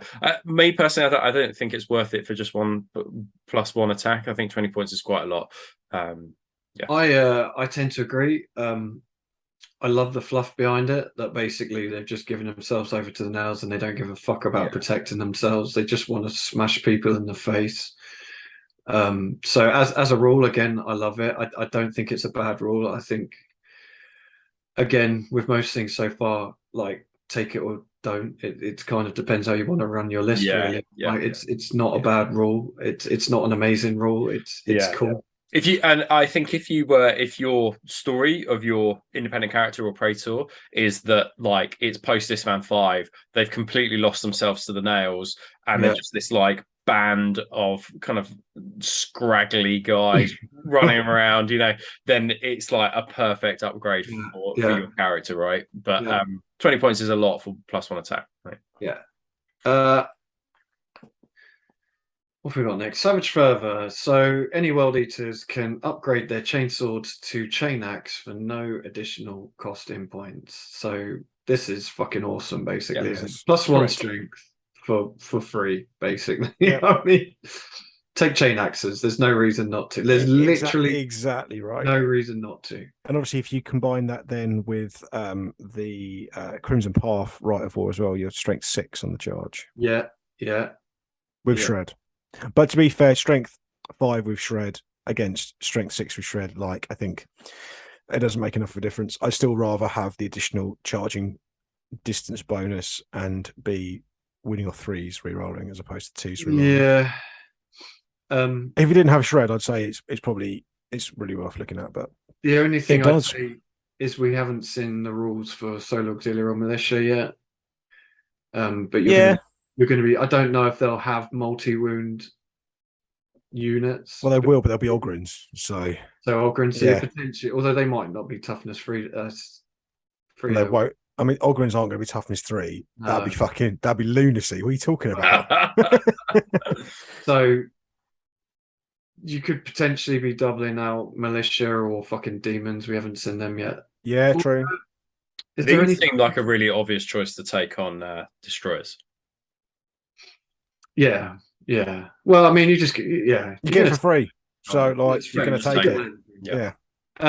Rob, you were quite keen on these. Do you want to read through the? So before we started recording, we were talking about the cadre weapons. We'll talk about who can take those a little bit later, because it certainly comes into effect with the rampages. Again, my impression of these were that they were really well balanced, and there is no one particular weapon choice that stands out to me as being better than another. And I think each one does a particular job, and I think that you'd be hard pressed to kind of be like, well, I just want my rampages on for these, or I just want them on for these. The models themselves, I think if you buy them from Forge World, I think that you get a kind of you get a mix. You get a mix, which is interesting. But I think that they're really well balanced, that you kind of like, oh, that one looks good. No, wait, I want that one. No, that one. So a model with a cardinal weapon may select one of the following weapons when it's selected as part of any army. Additionally, any model with either the independent character special rule or character subtype and the Legiones Astartes World special rule may exchange a chainsword for one of the cardinal weapons for 15 points. And it'd probably be worth thinking about combining this with the Butcher's Claws, so you get your additional +1 strength as well, if you're taking it on a Warlord, if you didn't want to take a Paragon Blade, whatever. So the Meteor Hammer is +2 strength, AP4. It's melee, two-handed, reach, and breaching 5 up. So AP2 on a 5 up, which I think is pretty good. If it's on a Praetor, it will be +3 strength on the charge, but just +2 strength as normal. Is reach +1 initiative as well? Yeah. Cool. Yeah. I think that's pretty good. I think like as a weapon, I think that looks a bit tasty. That's the Excoriator Chain Axe, so it's +2 strength, AP3. It's melee, two-handed. It's got shred, murderous strike 5 up, and unwieldy as well. Now the murderous strike is still going to be at that AP3, so it doesn't, it's not AP2 or AP1 or whatever, but still murderous strike is pretty nice. But I think that of the two, I'd probably favour the Meteor Hammer, just because it goes at +1 initiative, whereas the Chain Axe goes at initiative 1. The only thing I'd say with that is the Chain Axe looks so fucking cool. Yeah, it looks awesome. Yeah, so fucking cool. See, my favourite is I think all the Kadir weapons are really well balanced, as you've said, but I think Phalanx Blades is absolutely the top one. Okay, well, let's have a look. So chef's kiss. So Phalanx Blade. So a model that upgrades a chainsaw to a Phalanx Blade replaces the chainsaw with 2 Phalanx Blades. So that's key here. So Phalanx Blade is +1 strength, AP5. It's melee specialist weapon, rending 4 up, and duelist edge. So I think +1 initiative in a challenge there. I assume, because you get 2 Phalanx Blades, it means you get +1. See, attack. I don't know. Right. I think so, but I would say yeah. Because the thing about it, why? Why not? Yeah. But you can get like the rending 4+ is so fucking good, because you could run in and smack dreadnoughts apart with it. Yeah. Or you're wounding. Right? It doesn't matter what toughness it is. It doesn't matter that +1 strength. Doesn't matter a single fucking jot, because you're going to be half the time you're going to be wounding and at AP2. Yeah, that's terrific. It's really cool. And if you do get the +1 attack for paired weapons, I think then it makes it even better, right? And then the Barb Hooklash is strength user, AP5. It's melee, two-handed, fleshbane. So wounding on 2 up, is it? Fleshbane? I think so. Correct. Yeah. Reach, so +1 initiative, and then a rending 5 up. So I think that it doesn't feel quite as good, but then you've got the +1 initiative, so you'll be hitting before everybody else as well. So that's a really cool bonus. I think that, like, as you say, John, like the Phalanx Blade kind of is really, really good, but I think that there's a piece of paper between each of these. I think that agreed. You could get kit out them all with Phalanx Blade, all with Barb Hooklash, or a bit of weapons of a mix to kind of do different things, and I think that it would be really cool, look really good within a unit. So I think they're really well balanced weapons, those, and if you take them, you've got a tough choice about which one you want to upgrade everybody with.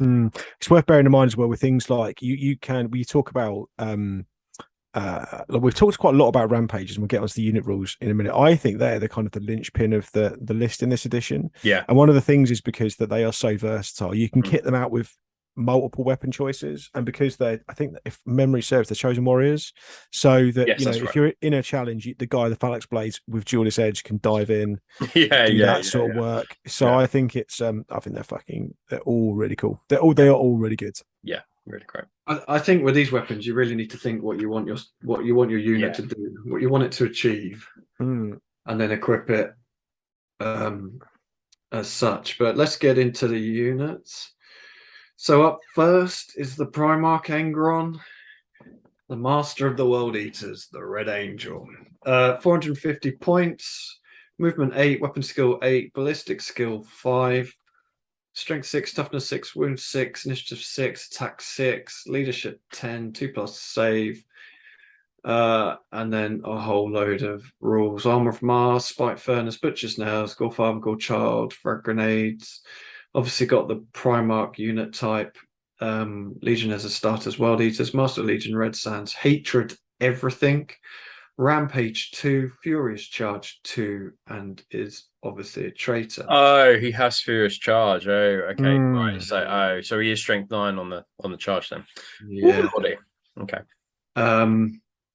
Rob, do you want to read the Warlord? Yeah. Why don't I just read it all and then you guys kind of chime in. So Sire of the World Eaters, all models with the World Eater special rule in the same army as Angron, including Angron himself, gain the Feel No Pain 6+ and the Adamantium Will 3+ special rule. So the first thing I said about that is that it wouldn't stack with that reaction, right? Because it's that reaction we saw before was if you have Feel No Pain anyway, it just doesn't stack. So, but it's a nice little cheeky little buff. And then the one thing I want to say with this that is good is with a lot of the Primarch rules, you have to be in line of sight or you have to be within a certain distance, whereas this is literally just a flat out Feel No Pain. Yeah, it's good. It's good. I think it will save. It will save a couple of guys across a game. So yeah, it was good. And then also fuck Psychers, because you got the Adamantium Wills 3+. In addition, an army with Angron as its warlord increases its reaction allotment to 3 in the imposing player's movement phase, as long as Angron has not been removed as a casualty. That seems nuts to me. That seems like really good.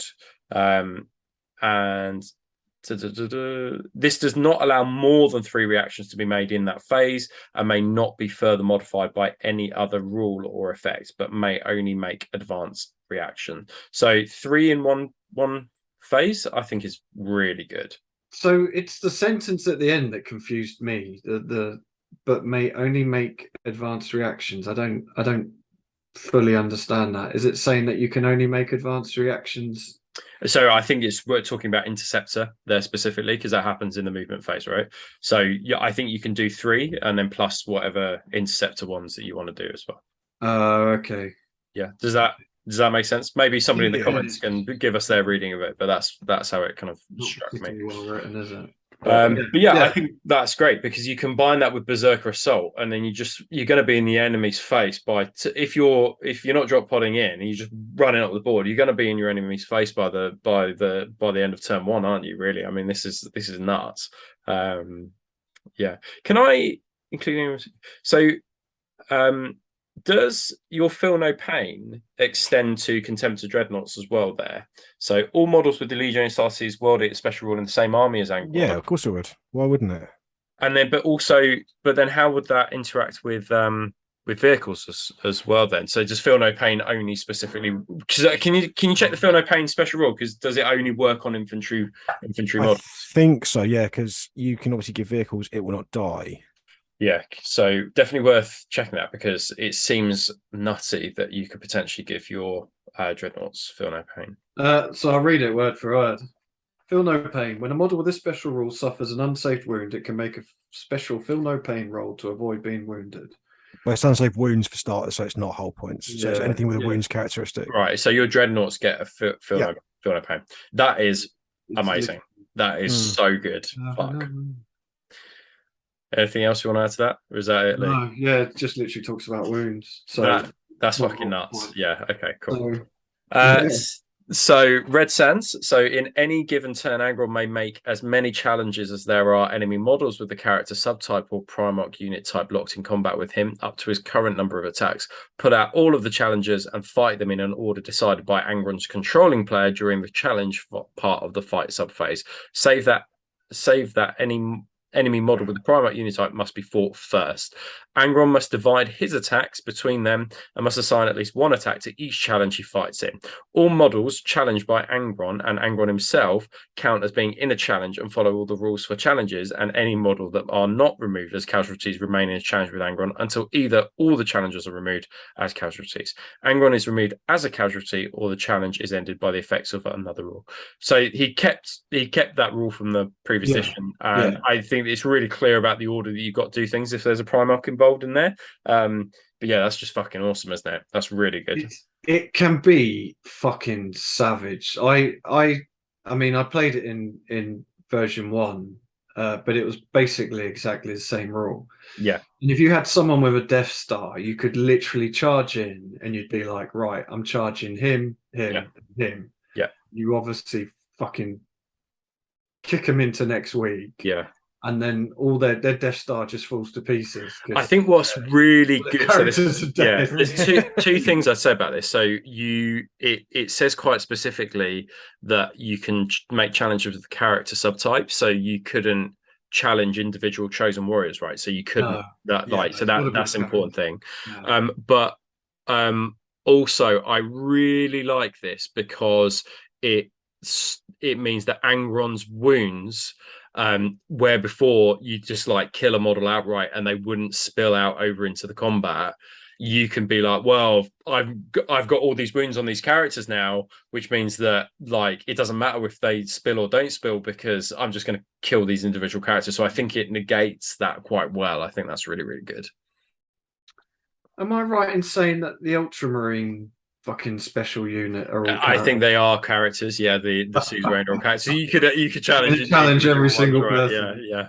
So that's pretty cool. So there's some nuance to that, I think, about how you'd use it. But so the Butcher's Nails at the start of each of the controlling players' turns after the first, Angron gains +1 to his attack characteristic for the rest of the battle to a maximum of 10 attacks on the start of the controlling player's 5th turn if the battle lasts that long. If Angron is if you haven't tabled your opponent by then, if Angron is in reserves at the start of the controlling player's turn, then this rule has no effect and his attacks do not increase that turn. Additionally, any to hit rolls made in any assault phase targeting a unit that includes Angron always count the majority weapon skill of the target unit as 3, regardless of the actual weapon skill of the models in that unit. That's really interesting, actually. Additionally, any hit roll made in any assault phase targeting unit. Okay, so that's almost similar to like Blood Ravening Madmen. He just right. So yeah, okay. Right, don't forget, he's also getting 2 attacks on the extra 2 attacks on the charge. Yeah, and he's got 6 basic. Yeah, that's nuts. That's awesome. God, that's fucking unreal. The Armor of Mars, 2 up, 4 up. Nothing more to say about that. Gorefather and well, there is something to say about that because he used to be a little bitch. You only used to have 3 up, didn't he? 3 up, 4 up. Yeah, it was a fucking garbage. Now at least he's got proper armor. Yeah, 3 up was fucking ridiculous. That was proper. Yeah, it was. Yeah. Gorefather and Gorechild, all weapons listed here are counted as chain weapons for those rules that affect such weapons. So Gorefather, they're exactly the same. I assume that just because they're both melee weapons, you then get +1 attack for the melee weapons. So Gorefather and Gorechild, they're +1 strength, AP2, melee specialist weapon, armor bane, murder strike, 3 up, and then shred. So when he charges, he will be at strength 9 because he gets +1 strength. He's got strength 6, +1 for that, and then +2 furious charge as well. And then Spike Furnace is range 12, strength 7, AP2, pistol 2, gets hot, and a master crafted. Pretty good, man. Fucking geezer is absolutely really good. He's gone up in points, but I think he's probably worth it. Yep, he's one of the better. I mean, the most incredible thing is giving Dreadnought 6 up in a I think that is just insane. Yeah, He's awesome. He is an absolute blender lord. There is nothing. There is not a single unit in the game that isn't going to get absolutely fucking blended into a pulp. I mean, this geezer. I love the fact that he gets the +1 attack every turn, but he's basically 9 attacks on the charge from turn 1. He's going to max out at 10. Like, I mean, it helps if you get ground. If you get stuck in combat, then it helps. Yeah, exactly. Yeah, your attacks, but this guy's not going to get bogged down. No. Don't worry. Don't worry. I'll just tar pit him. No, mate. Well, what used to happen in version 1 is you used to play Mechanicum and they had those fearless little thrall twats that would just charge you, and you'd spend the whole game just fucking chewing through them. Yeah, I absolutely love it. He's fucking awesome, isn't he? I mean, he is what he's meant to be. He's just like you say, he's just a blender. He's just awesome. I don't think there's much else to say about it, really. No. Although presumably he can't go with Red Butchers because he hasn't got the Ravening Madman special rule. So that is interesting. Ravening Madmen. Even though he does, because he has the Butcher's Nails is the same effect, but it's the pseudo effect, isn't it? Yeah, it's similar effect, but he can't go with him, so there's no Angron and Butchers in the Spartan is fuck you can't do that. Ravening Madmen, it literally says in the rule that we read 5 minutes ago. God, here we go. A unit that includes models with this special rule may only be joined by models with this special or the Primarch Angron. Or the Primarch. So yes, he can. He can. Yeah. Right, fuck you again. Right, okay, fair enough. I mean, I feel like it makes sense to stick him in a tank of Red Butchers, doesn't it? They're already. How boring though, right? I think just let him go. Charge him up with 20 tentacles. When I ran Angron, I used to run him on his own. Yeah, I used to put him in a tank with a group of veterans. The veterans would charge one way, he'd split off and just fuck off on his own. Yeah, I think because he had a 3+ save, he usually died like a 10. But yeah, okay. So I think you've been making a mistake to put Angron with a set of Red Butchers. I think his threat alone is just I think put him in a massive block of Tac Marines inside of Spartan. I see. That's enough. Or a set of despoilers. Yeah, agree. Set of spoilers with chain axes or destroyers of chain axes in a Spartan. Just off you go, boys. Yeah. I don't even think you need the Spartan because they're destroyers in a Spartan with their rad grenades. Just to drop everyone's toughness down. He wouldn't be able to join. Oh, can he join destroyers? Oh no, he wouldn't be able to. Anybody can join destroyers. It's just a more attack can't join. Yeah, only a more attack can join. Okay. The other way around. Yeah, you're right. Yeah. Well, anyways, let's move on. Angron's a fucking beast. Who knew? Speaking of beasts. So up next is fucking one of my favorite characters. He's everyone's favorite character. He's my favorite character. He's everybody's favorite character in everyone's favorite legion. I feel like he's just the king of zero fucks. He just doesn't care. Well, he kind of does, because in the kind of the lore, he cares about everyone. He's like he's like the only one that's got his fucking head screwed on. Yeah. For so long, up until he doesn't care about pit fighting though. He couldn't give 2 fucks about pit fighting. No. Until Erebus is in there. Yeah. But he's fully aware that he's on the bad guys team. Yeah. Oh yeah. So, John, do you want to read through the rules? I'll do, Khan, absolutely happily. So, Khan the Bloody, captain of the World Eaters Assault Company, the twice unslain, the Ender. The Ender. I feel like the Ender's like not the great. Oh, here comes the Ender. So he's weapon skill 7, which is huge for like a sort of Praetor level kind of dude. Praetor / Centurion level guy anyway. So weapon skill 7, BS 5, strength 4, toughness 4, 3 wounds. Only initiative 5, only got 4 attacks. So on paper, high weapon skill, everything else is pretty mediocre. But obviously we'll come to that in a second. So Wargear Standard comes with the Cutter, which is such a shit name and such a shit looking weapon. I hate it. It's like a butcher's cleaver, isn't it? It's so garbage. It's a crap name. A Cutter. Oh god. Sounds like it's a type of boat, isn't it? Cutter. Yeah, exactly. Yeah, a cutter and a clipper. A plasma pistol, flame crack grenades, artificer armor and an iron halo. So he's 2 up, 4 up. He's a unique character. He has some special rules. He has Legionaries to start his World Eaters, so he gets all that kind of good shit they've got. He's relentless. He's an independent character, obviously. He has got Master Legion, which is really good. So obviously he's your kind of pseudo Praetor.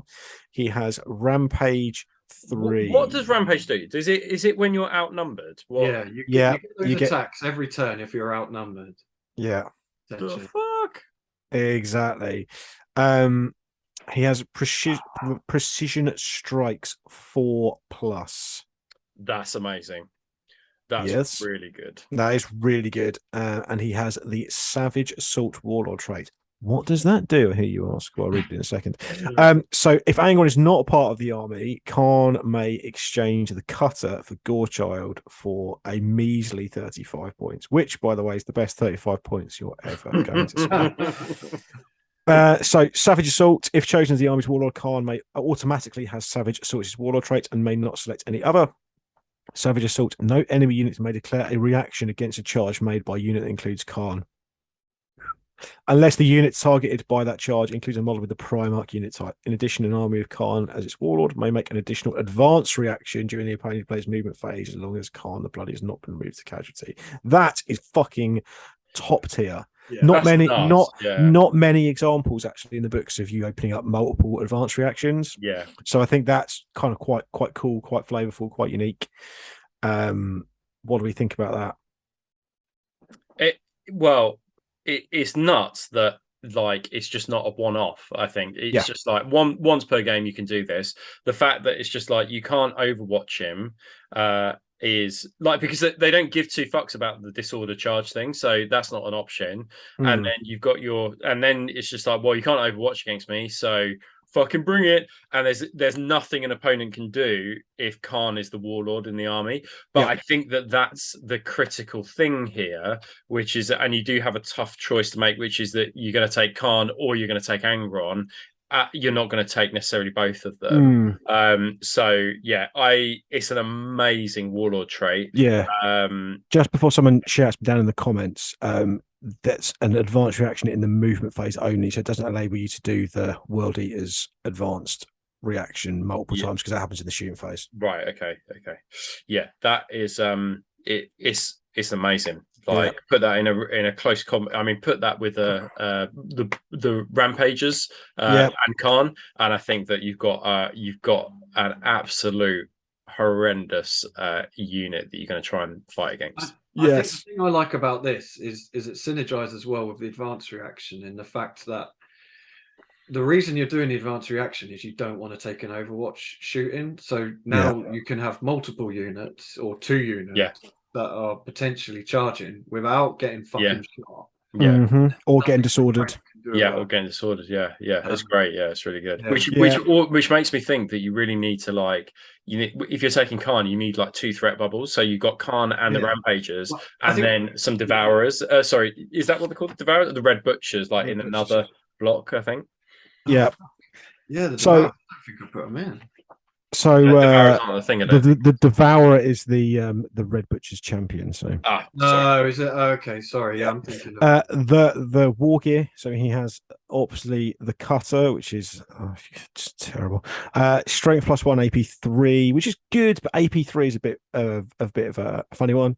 But it has got Rending 4+, Shred, and Murderous Strike 6+. So he's got Precision Strikes on a 4. He rends on a 4. And it's a Murder Strike on a 6. Yeah, I don't think this is that terrible. It's not that terrible. It looks garbage. It's a shit name. That's what I hate about it. It's very good. But you think for 175 points, he's a fucking absolute beast. What, 8 attacks on the charge? Is he? Rampage. Only when he's outnumbered. Yeah, when he's outnumbered. When he's outnumbered, he's got 9 attacks on the charge. Hey. He's got World Eater special rules. He gets +2 attacks on the charge. That brings him up to 6. And if he's outnumbered, he gets 3 more for Rampage. And he gets 1 for close combat weapons. And he gets 1 for close combat weapons. He gets +1 for the Legion. No, he gets 1 for the charge and then +1 for +1 for his. Oh, sorry. Yeah, cool. Yeah, fucking retard. Yes, he's got 10 attacks if he's outnumbered on the charge. Yeah, so that many attacks with weapon skill 7, 4+, for 175 fucking points. Yeah, but for 210 points, it gets I know. So the Warchild is naturalized AP2, which is obviously better. Yeah, but it's also Armor Bane, which is better. It's Murderous Strike 3+. Yeah. 3+. That's where it gets nuts, isn't it? Holy shit! And he's got 10 attacks. I mean, you can 210 points is basically a Terminator Praetor. Like your fuckwit standard Praetor Terminator is going to come in about that, fully equipped. If you're playing World Eaters and you haven't got this guy in your army, you're just go home. Just give up. Word of yourself. Yeah. Because he is the coolest motherfucker in the entire world, right? He was a bit subpar in the previous edition, but every time that people see him, they're like, "Oh, look at this fucking guy, he's got Khan. That's cool. Deal with it. I love Khan." Now you're thinking, "Holy shit, he's got fucking Khan." Like, he's gonna have 10 bastard attacks, and he's gonna be like, you send him on his own into a unit of 5 Castellax as an example. That's it. He's gonna fucking mince them. Yeah. Awesome. I don't think there's any more to say about him, really. No, he's brilliant. Yeah, it's great. Take him. Don't be a little bitch. So up next, Shabran Dar.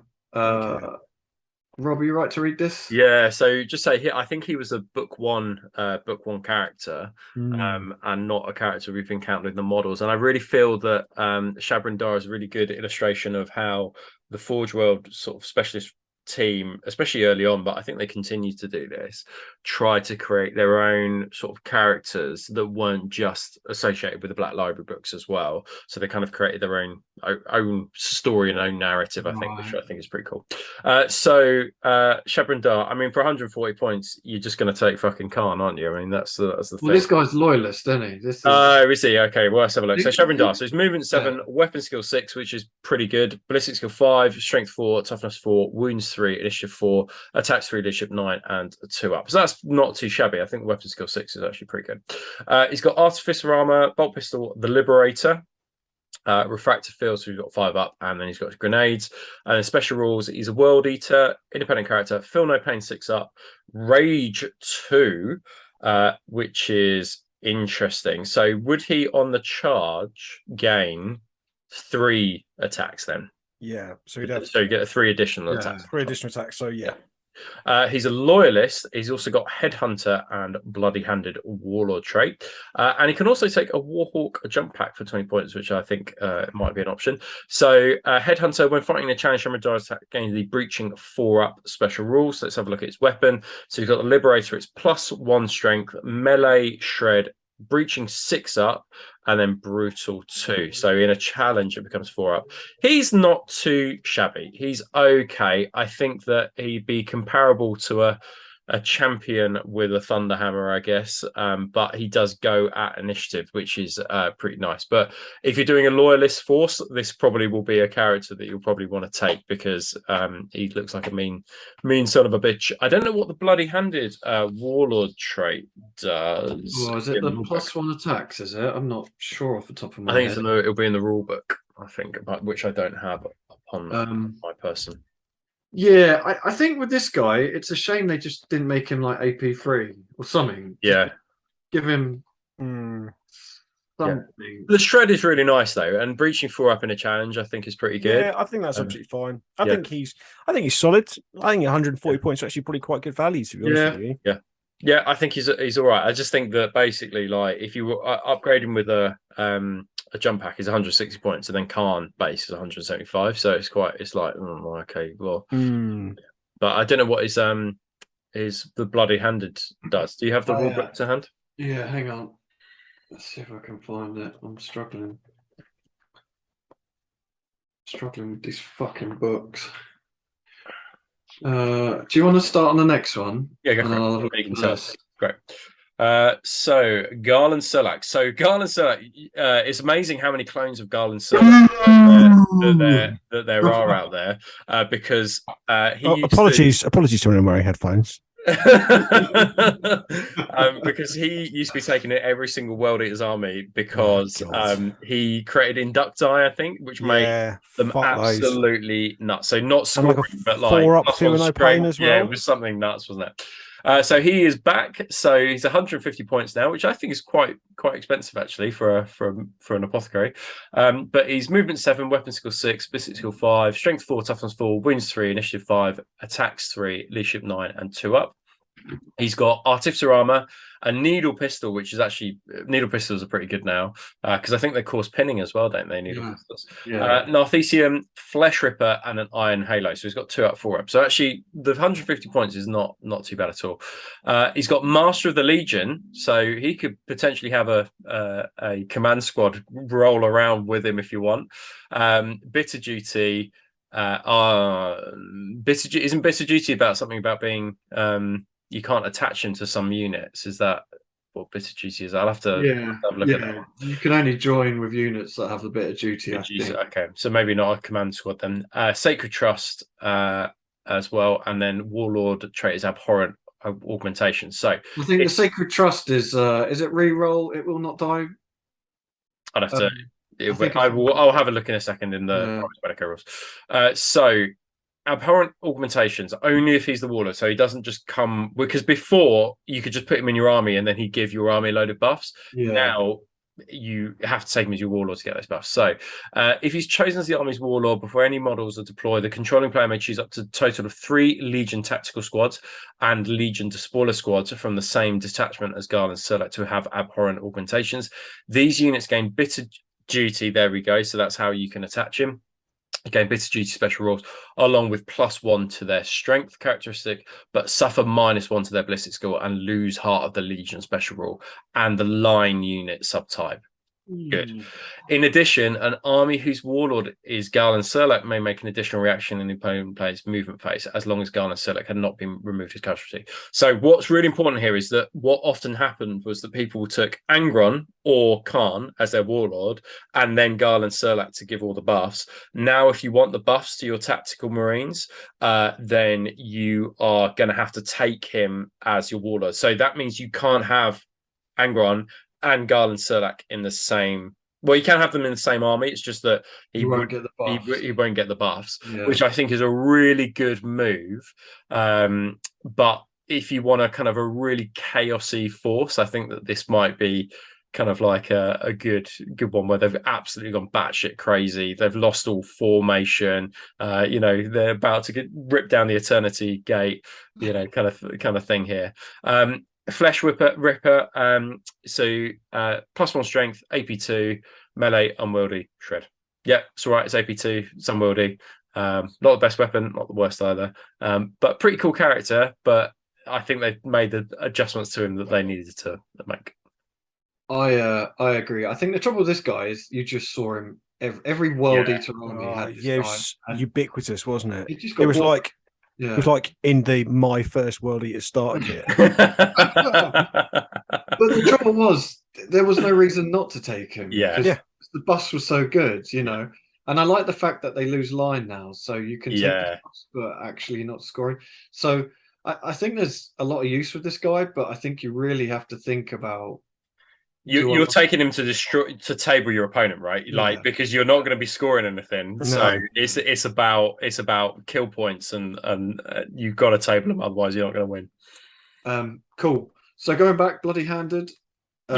Essentially, anyone within 12 inches of the warlord gains a +1 to number of wounds caused for the purpose of combat resolution. Okay, all right. So, fine. He's all right.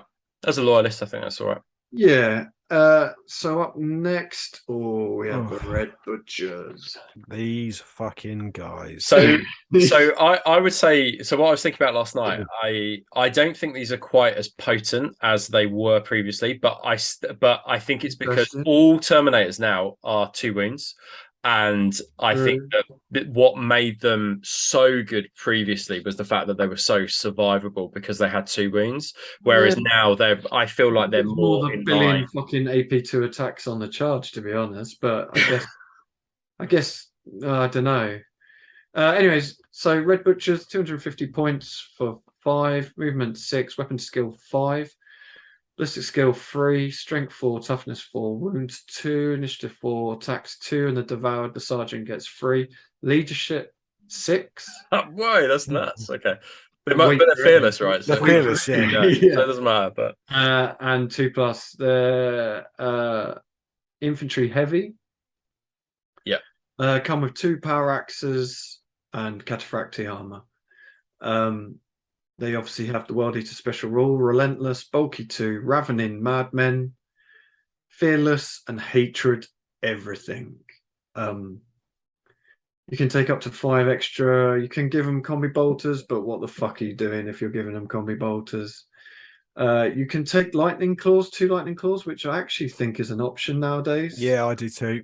I think it's a good option, to be honest with you. I think the biggest problem with these guys is that they're going to be hitting a lot of other units they're going to want to kill on 4s, where that unit's going to be wanting to be hitting back on 3s. Yeah. And at the moment, their current loadout, they're going at initiative 1. Yeah. So I think lightning claws is a way to go, because actually I don't think these guys are quite as potent as they once were. No, I think that in comparison to what they were, I think they're still good. Don't get me wrong, they're still fucking good. But they're not what they used to be. Like, no, before, you've got to be more selective, impossible to take on.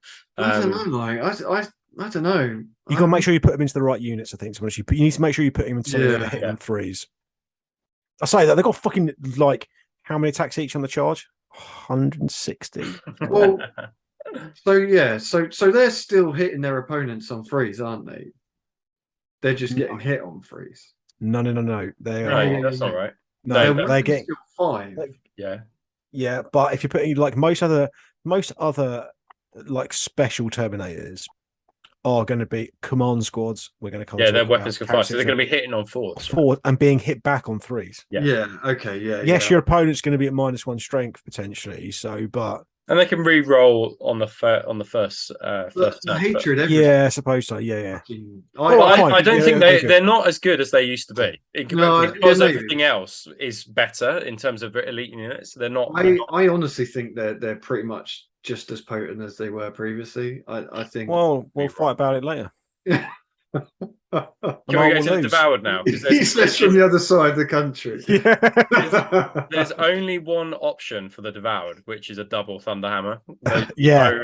Only. No, I actually genuinely think if you are the absolute ultimate baller, it's Chainfist Thunderhammer. Okay, yeah, actually, okay. Okay. If you don't run Chainfist Thunderhammer on your Red Butchers, then get the fuck out. If you haven't got Khan and a Chainfist Thunderhammer Devoured, I don't want to know you. I think unsubscribe now. They're the best looking Chainfists in the fucking game. Oh my god, that's so good. Fucking love them. Yeah, so good. And yeah, I didn't mention, but obviously they can be taken in Land Raiders or Spartans. I mean, these guys are a fucking threat, aren't they? They are a serious threat. Whether they're as good as what they were before or not, these guys, if they touch something, they're going to be fucking tearing stuff to pieces. What about putting them in a Charybdis? Or put them in a cause of the Hydra list and just take three units of these. So and deep strike them in. No, can't deep strike them. They've got. Well, you can if you put them in a Charybdis. Yeah, these pretty good. How can I? Let's just calculate like a normal Red Butcher number of attacks, because they get 2 base, then they get basically 2 for the charge, so 4, and then 1 for 2 weapons. Yeah. So 5 attacks. Unless they got lightning claws. So 6 attacks if they've got Okay. That's pretty good. Which is what they used to get previously, but they used to have rage. So if you didn't kill what you touched, they would lose. Was it rage? I'm sure they had rage. So previously, if you didn't kill everything in turn 1, you kind of could get bogged down, can you? Yeah. Okay. Yeah, leadership 6 is interesting. It wouldn't affect anything, would it? But there are some, because they're fearless, some reactions, like they can't gain shrouded, for example, as well. So they are just literally going to be running at the enemy. I haven't looked fully at the Psyker rules. I don't know if there's anything that would affect them against. You play Word Bearers. Why have you not really looked at the Psyker rules? What are you doing? Because I haven't played a game in a month. Anyway, the long and short of it, these are good. Put them in a Charybdis, or but don't run them up the ball because they're going to be too slow. Yeah. Yeah, but they will get to re-roll against blast their saves. Yeah, that's great. Yeah, they're really good. But don't forget, if you put them in a Berserker Assault, they're also getting +2 on the turn they come down in their courageous. They're getting +2 to charge as well. Oh yeah, that's great. Yeah, that's really good. Oh, spicy. Naughty. Yeah. Cool. Right, should we go to the Rampages? These are the best guys. Rampages. And then Mini Mark II Marines. Yeah, they're looking a bit dated now, aren't they? Well, they're on 25mm bases, aren't they? Yeah. They look, they're just too small. Like, they'll get an update kit, I'm sure. As an aside, if I was going to do Rampages, I'd want some of these bits and some of the plastic 40k models they're just releasing. Absolutely. That is how you're going to do them. I think that new 40k kit is going to be all over the place. Yeah. But these guys are so fucking good. I'm going to do the rules for these, actually. I'm going to usurp you. I'm going to read these because I fucking love these guys. So their movement 7, weapon skill 5. Strength, that's great. BS, that's awesome. Instantly good. BS 4, strength 4, toughness 4, 2 wounds. Again, instantly good. Initiative 4, 2 attacks base. Leadership 8, 3+ save, and then the champion gets an extra attack.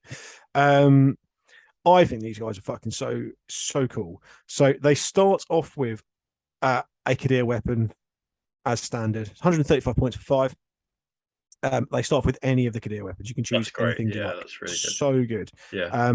And they get a bolt pistol, frag, crack grenades, and they have got Furious Charge, Chosen Warriors, and they're stubborn as well. So these guys are super good with a character in there, just to buff their leadership up a little bit more as well. A Rampage is squadron numbering 10 models or fewer, and that does not include any models with a Legion Warhawk jump pack. May take a Land Raider Proteus as a dedicated transport. Really, really good. There aren't that many units that have got access to Land Raiders dedicated transports, so I think that's super useful. But they can't. Interesting. They cannot take a Rhino. No. And I'd be interested to see what that means for Orbital Assault, whether they can gain like the Proteus. In fact, why don't you continue? I'm going to find out what that means. Well, so every additional Rampage is 22 points. I think considering you get a Kadir weapon for free, they're an absolute bargain. You can get a Plasma Pistol on the champion, wouldn't bother.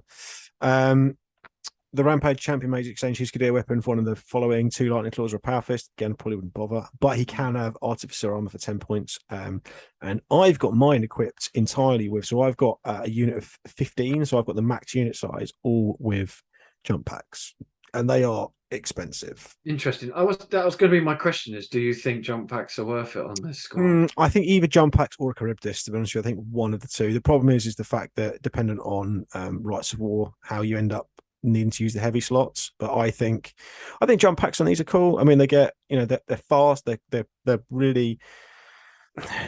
So my army list that I've currently got has got a lot of. It's got 2 Dreadclaws and a Charybdis and a Leviathan in a pod in it. So the fact of the matter is, people aren't normally going to prioritize these because they've got other shit like right up in their face. Yeah. So they're probably quite low down on the target priority up until the point where they get into combat with something and just start ripping stuff apart. They will go through everything. These are basically a copy paste of the Sons of Horus Reavers, and they suffer a little bit from what the Reavers do, which is too expensive. The moment you start putting them in squads of even 10, but really like 15, we can max them out, and then you give everybody a jump pack, they are like 500 points, and at that point it's just like it's just too many points. I mean, 15 guys with jump packs is 150 points. I mean, that's just for the jump packs alone. They're worth it, though. I understand that, but then if it does get blown off the board, but it's all about, like I said, it's all about how you. I made the decision that, like I said, from a threat overload perspective, you're likely people are going to want to deal with the stuff that's like right up in there. I understand that. They've got loads of flexibility in terms of movement, especially because obviously within Berserker Assault Right of War, you can move them and then run them, so you can kind of move them from cover to cover. So like, you can pretty much keep them hidden up until the point where they're ready to sort of strike. They've got a really high threat, effective threat range with the jump packs as well. They're not going to be intercepted by coming down, I think. I think that these guys, they are a massive point sink, but they're fucking so good. They are just going to, there's nothing that can stand up to them, especially like kind of like line troops, like big units on don't want to go and sort of sit up on objectives, they're just going to get absolutely just terrorized. Yeah. So in answer to my own question about drop pod assault, so you just buy a drop pod or a Dreadclaw drop pod, so the Proteus just becomes a normal drop pod if you want it to, or a Dreadclaw drop pod. Cool. Wonderful. Yeah, these guys are wicked. Like, ignore the models, buy the new Khorne Berserker kit, add some bits on, go from there. Get converting, because I think these guys have got some really cool conversion opportunities. Absolutely. Cool. So up next we have the World Eaters Red Hand Destroyer Assault Squad. So this was the exemplary battle unit, I believe. 115 points for 5. They're basically a destroyer squad, aren't they? A fancy destroyer squad. So fairly standard. Movement 7, weapon skill 4, ballistic skill 4, strength 4, toughness 4, wounds 1, initiative 4, tax 2. The sergeant gets 3, leadership 7, 8, 3+ save. Come with 2 bolt pistols, chain sword, which you're going to upgrade to a chain axe, frag crack, rad grenades, power armor. Obviously, special rules: World Eaters, Stubborn, Counter Attack 1, Bearers of the Blood Hand, and Ravaging Assault and Bitter Duty. I think that this could be a potential option if you wanted to add Garland Serlak now to this. Oh, because he can join Bitter Duty, can't he? Yeah, so I think that it might be better to put him with an on-foot version of these destroyers. Because I was going to say, for 5 points each, jump packs. So that could be an option, because that is a bargain. But if you wanted to put Garland Serlak with another unit apart from tactical squads, and this might be it, right? Yeah.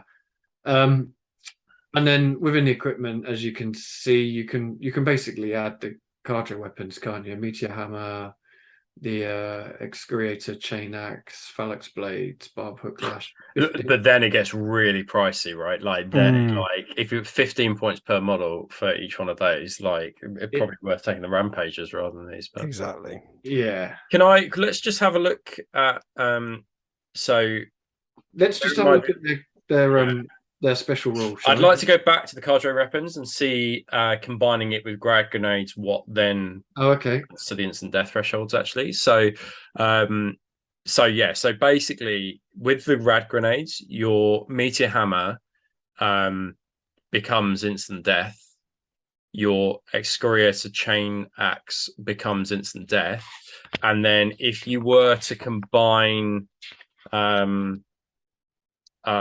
you wouldn't be able to combine the butcher's claws with that though, because your praetor hang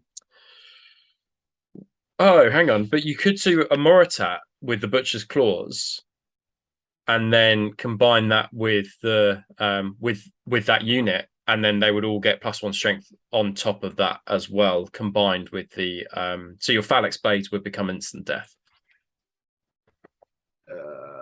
Possibly against Marines, right?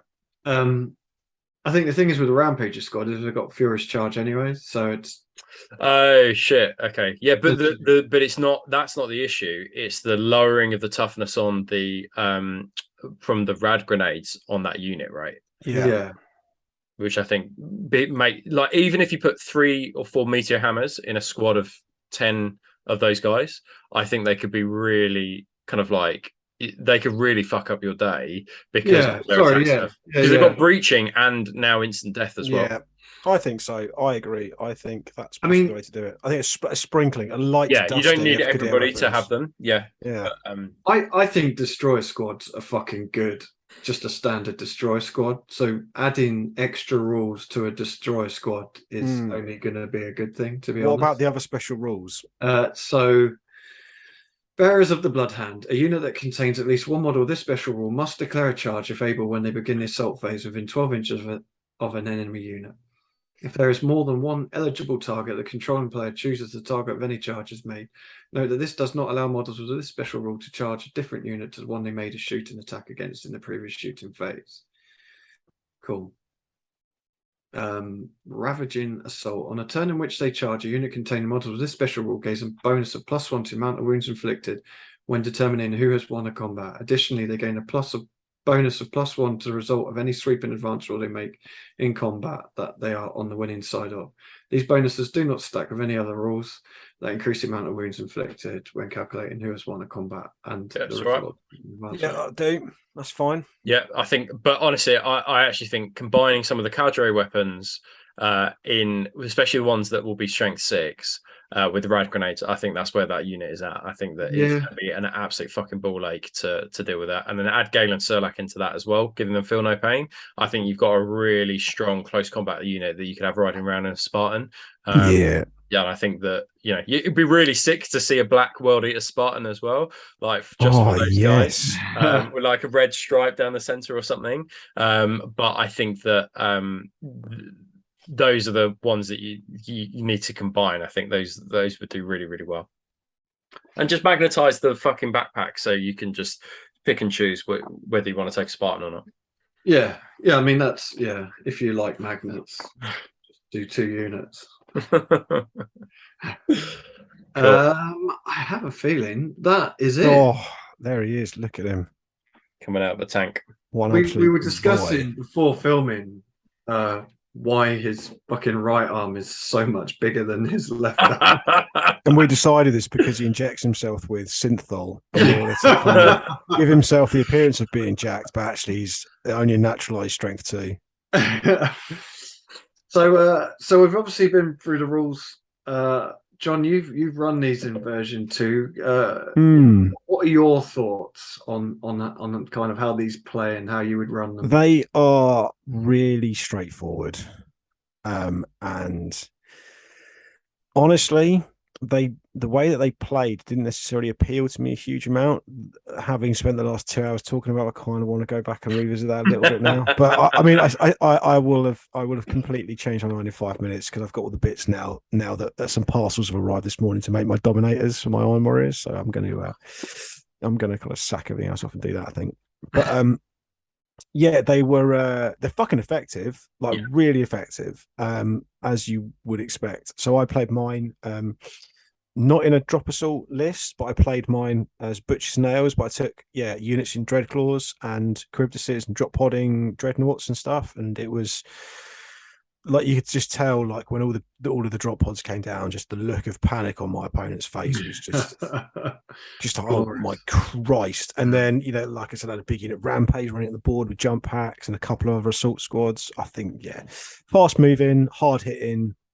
That's probably the best way. Yeah, they are fast moving and they are hard hitting. They're just a steamroller. If you can find ways to kind of slow them down, that's how you're going to be beating them. If you can kind of keep something at arm's length, then you are going to kind of come up against some struggles. But yeah, they just got an overwhelming amount of kind of attacks, and they are pretty scary. I think what is quite good about the World Eaters is that you probably don't need to worry too much about return fire because you're not you're not taking heavy support squads, so you're not kind of worrying too much about kind of getting into a firefight between those kind of like those 2 units, but it definitely, like, there are again lots of things synergize within this list. So you've got Angron giving you your feel no pain at 6 up, your Dreadnoughts as well. Then combined with Berserker Assault, you've then got all your additional buffs to your movement. Then combined with some quite like the advanced reaction, you've got some things that can go on for you there. And I think that we haven't spoken about it much, but I would really consider just going all out on big tactical squads rather than kind of like heavy armor like Spartans, because I think they've got the movement to be able to get up the board. So you're probably better to invest in 20 more guys than you are in 350 points into a Spartan. But it's a big job being able to convert all those things with those chainsaws and things like that. But you know, it won't be long before the new kind of World Eater kits are out that will come with kind of plenty of options. But it's a really fun game. But I think if you're gonna win in close combat in this edition, World Eaters are going to be the guys to be able. Oh yeah, absolutely. They are top tier. They're just so cool. They're just so cool. Yeah. Yeah, really. Yeah, I mean, I agree with everything that was said. I found when I played World Eaters in first edition, I fucking loved playing them because they are so simple. It is literally point them towards the enemy and fucking punch them in the face. It hasn't changed, to be fair. No, Yeah. It genuinely has. There's even less nuance than there was last edition, I would have said. and I think that is probably for me the only negative of this army is it Agreed. is really point and punch, and it's kind of hard to do anything other than just fucking charge them at the enemy and punch things. And it is fun. Like I fucking loved playing them, but after a while you kind of I wanted something a bit more tactical than just fucking punching things in the face. And I agree with what Rob said earlier on of having multiple threats. I think if you're running World Eaters, you don't just have a single unit that can kick face. You want multiple units. So your opponent might be shooting one unit, they're not shooting the other unit, and as soon as one of them touches the enemy lines, then they're in and fucking murdering things. I mean, again, like how I ran mine was kind of how you said not to run it. It was it was basically 2 Spartans and a Land Raider.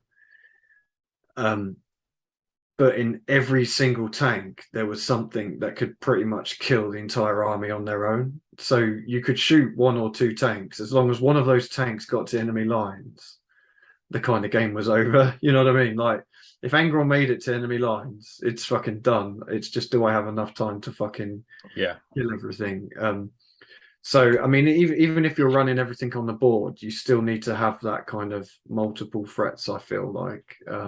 Yeah. The only other thing I would say is that I think that most World Eaters players are probably going to go down the Berserker Assault route. It seems the obvious one to go, but I do think there's a lot of leverage in a Pride of the Legion list. Yeah. Because what Lee was saying was that he ran vets in a World Eaters list. Yeah. And because of the fact they're weapon skill 5 now, are they veterans?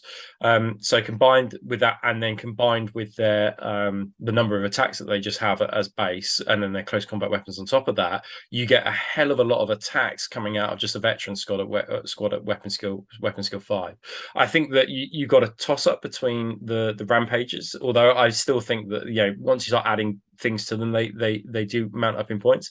But as a Pride of the Legion list, I think that you could do something with some sort of armored Proteus with veterans in, and with a squad of Cataphractii or Tartarus Terminators, and do something quite interesting there. If you didn't want to go through the whole thing of creating 60 tactical squads, and you wanted something just more elite, but you quite like the look of World Eaters, I think that could be an option. It is interesting because there is multiple ways of running the army, but essentially the aimed goal is the same. You want to be getting in your opponent's line and just punching them. And to be honest, when I played halftime, I didn't even care about scoring. I didn't care about winning the game. I just wanted to murder my opponent in fucking true World Eaters fashion. I think that's probably the way that you need to. They do make fun games, but like I say, there you have to be aware if you're starting World Eaters that there is an element of like my it is point and press. Yeah. But yeah, cool. Anyone else got any thoughts on the fucking mighty World Eaters? No, just if you have experience of playing World Eaters, like between us, we don't have too much so far, but if you've got any experiences you'd like to share with us, just write in the comments below. Anything that we've missed or anything that synergizes well with World Eaters, and any rights of war that you might have been successful with, because I think Berserker Assault or Pride of the Legion I think could do really well for those. And anyone starting World Eaters armies? I technically already have. Me and John need to have a conversation, I think. But So I was umming and ahhing with these previously, like when the new edition was dropping, just because I'd played World Eaters in the first edition and I loved them. And then on one of the chat groups, I think it was Harry, mentioned something about doing an Argyle Tau and Khan. Yeah, I think that were allied attachment. Yeah. And then as soon as I heard that, I was like, so that is something really cool. Definitely. I'm not going to do it yet. Like the death of Armatura, that kind of like. But I really, really want to do like a fucking end stage Khan and fucking Argyle Tau, Word Bearers and World Eaters, I fucking love the idea of that. It's so cool. That's very cool. Yeah, it's the best bro team ever. Like, but yeah, cool. Okay, we'll take a break there, and then when we come back, we'll be doing a bit of a deep dive into command squads. So see you in a bit.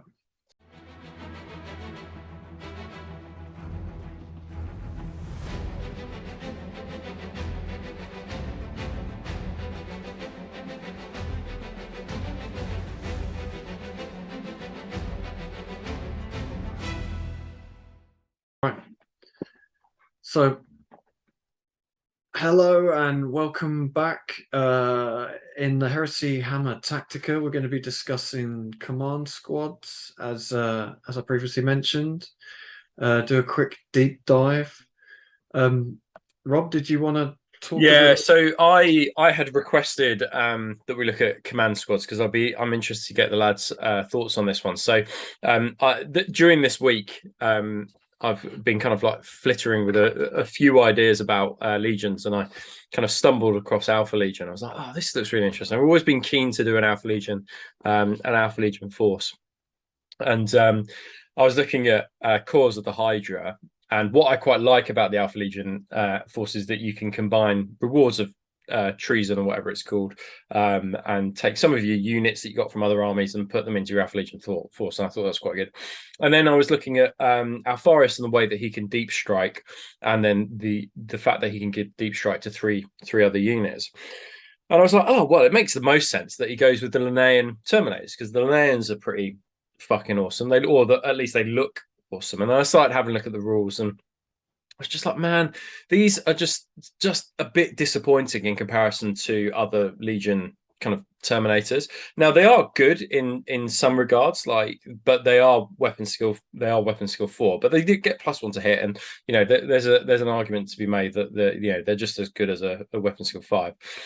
But then I was kind of looking and kind of going, well, why don't I just have a command squad riding around with Alpharius? Because that's what I would do anyway. And then weapon skill 5, and then they've got a banner as well. And I was like, well, I could do some cool conversions on a Hydra banner or something like that. And then that kind of made me go, well, what kind of command squad is the best kind of command squad? Is a breacher shield command squad, a cataphractii command squad, a Tartarus command squad? Is that the best way to do it? So that's why I want to kind of discuss it, because it might kind of determine what I have deep striking with Alpharius when I ever get around to starting that one up. Cool. Yeah. So before we talk about the actual command squad, it's worth mentioning the retinue rule, which is basically how you take command squads. Without reading all the gumph, essentially, you have to have a character. You have to have a model of Master of the Legion, and then you can take a command squad which doesn't take up a force organization slot, and then they become his retinue squad, and the model with Master of the Legion becomes the squad leader, essentially. But they can't be split, can they? Is that the other thing? No, they can't. They've got to deploy together, and the leader cannot voluntarily leave the squad during play. Cool. And you can't take a command squad without a leader. So you have to have a Master of the Legion. The only thing I couldn't find anything about, and I think this was the old rules, was if you had like a Terminator character, you had to take a Terminator command squad. Yeah, I was going to ask that. I don't think that is the case now. Find anything about that. I'm none the wiser, to be honest.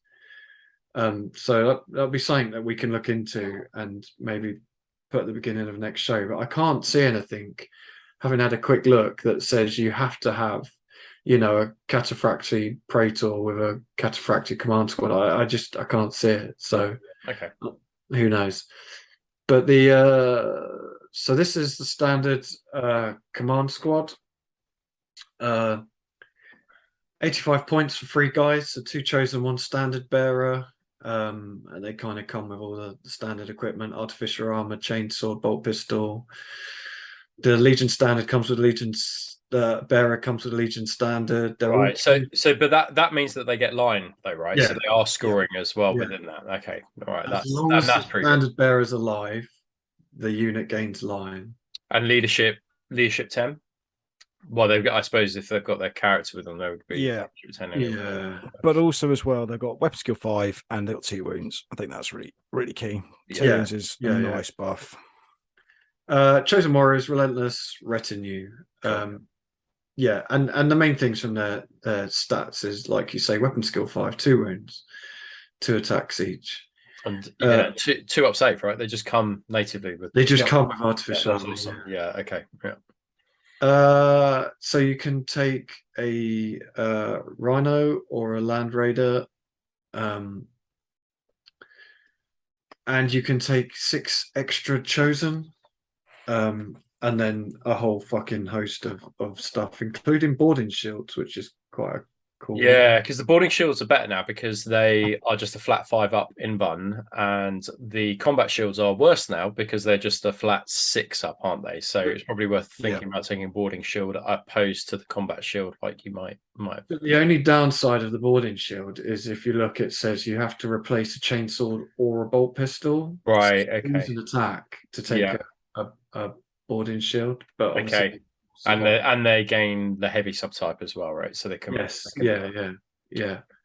I haven't run a command squad, so I don't know if you guys have. I don't know what your kind of battle experience is with them.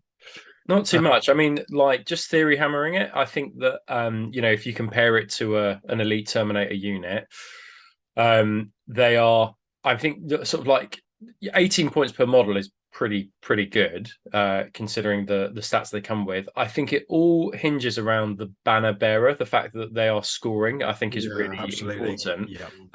And does the banner give you stubborn, or is it just sort of like? I'm honestly not sure. Well, because obviously in a it gives you fearless in a if you've got Herald.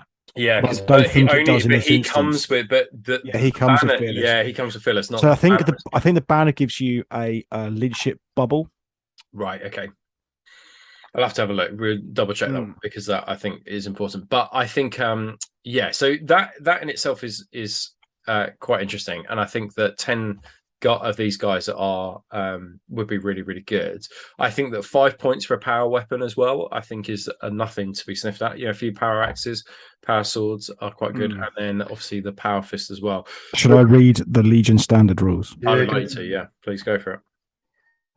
All of the controlling players' units with the Legiones Astartes special rule within 6 inches of a friendly model with a Legion standard are considered to have a leadership characteristic of 10 when resolving morale or pinning tests, but not psychic tests. Right. In addition, all models in the unit include a Legion standard and the line subtype. This benefit is lost immediately if the model with the Legion standard is removed as a casualty. So you get leadership 10, you get and leadership 10 for any units within 6 inches, and the unit containing the banner becomes a line. But also it's a really nice way. So I looked at this and I thought to myself, it's like, so within Iron Warriors you haven't got like a specialist Terminator. Well, you have, but the Siege Tyrants, and you have got the Dominators from the Exemplary Battles report, but typically you haven't got like a naturalized like Legion Terminator specific squad.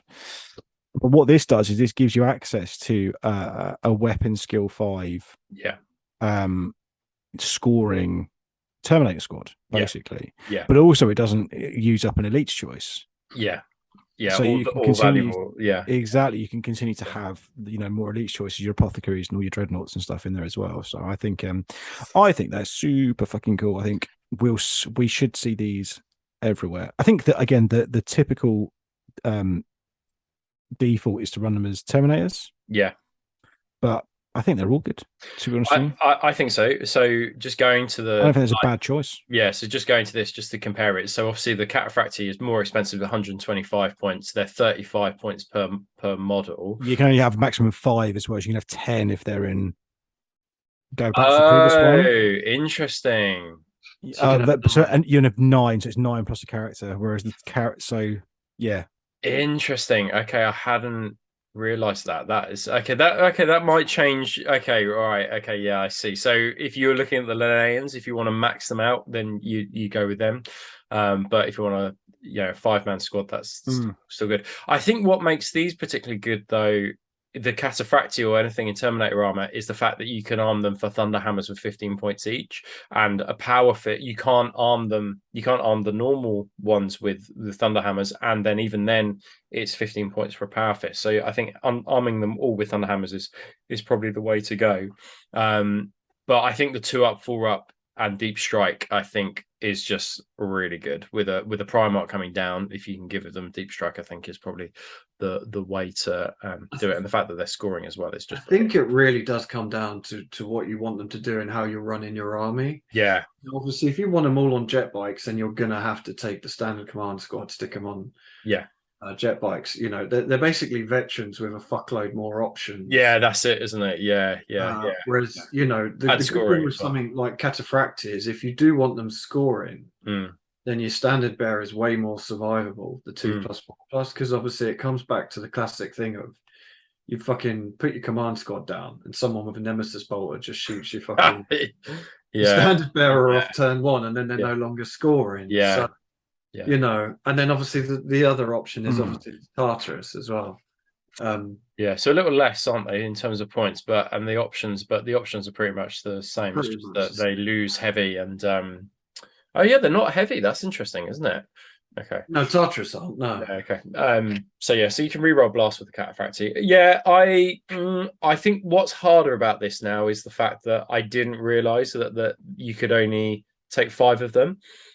I thought that you could take 9 of them, like the other units. So that I think is the other thing to kind of like consider. So I'm still up in the air, but I still think these are a great option. I also think these are a great fucking option for World Eaters. To be honest, like the amount of attacks that you would get on the charge, I think they're a great option for anyone. Like if you're thinking of running like a Cataphractii squad and you didn't want to max it out, just take a command squad. Like why would you not? Weapon skill 5 and scoring, just fucking it's brilliant.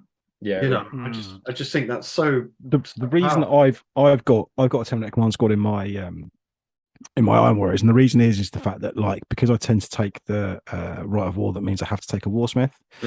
I tend to take one because he's essentially a Praetor level character and doesn't provide as much utility as like a Delegatus would do.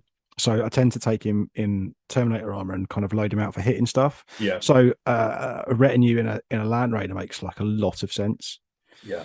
So because I'm kind of forced into essentially taking a Praetor level character, I think makes loads of sense. Yeah, awesome. I think Drew is still out. I think it all depends on how many you want to do, but I think it's for me. I think just all armoring them with thunder hammers. I think is probably the obvious choice at 15 points. That's what I've done. An absolute beat stick unit there. Awesome. I think it comes back to what we kind of said previously. Like there's no bad option here. No. And I think that's a good thing. There's no standout. Like, depending on how you want to run your army, depends on what sort of command squad you're going to think about taking. So yeah. I mean, I personally would run Cataphractii. Yeah, banners are fucking cool as well. Let's not just gloss over the awesomeness of banners. Yeah, they're great. Volkite charges for 2 points each is pretty fucking good as well. Yeah, that's brilliant because they're 2 shots a piece, aren't they? Volkite charges. So 2 points, I think, is an absolute steal. And I love the fact that they can take breacher shields now, which they couldn't do previously. Because if you do want to run a list of breachers, it's just so much more thematic. Stone Gauntlet, mate. Let's not talk about that. But it's so much more thematic that your command squad has also got shields. Yeah. So I think it just depends on how you want to what you're doing with your army. Yeah. As to how you want to run them. But yeah, cool. That's awesome. Cool. All right, thanks for that. That's good. That is it. So thank you for listening. Hopefully you enjoyed that. A bit of a deep dive into the World Eaters. Hopefully everyone's running off to fucking buy World Eater armies now. I should have said at the beginning, actually, the most comments we had for what Traitor forced to do was actually Sons of Horus.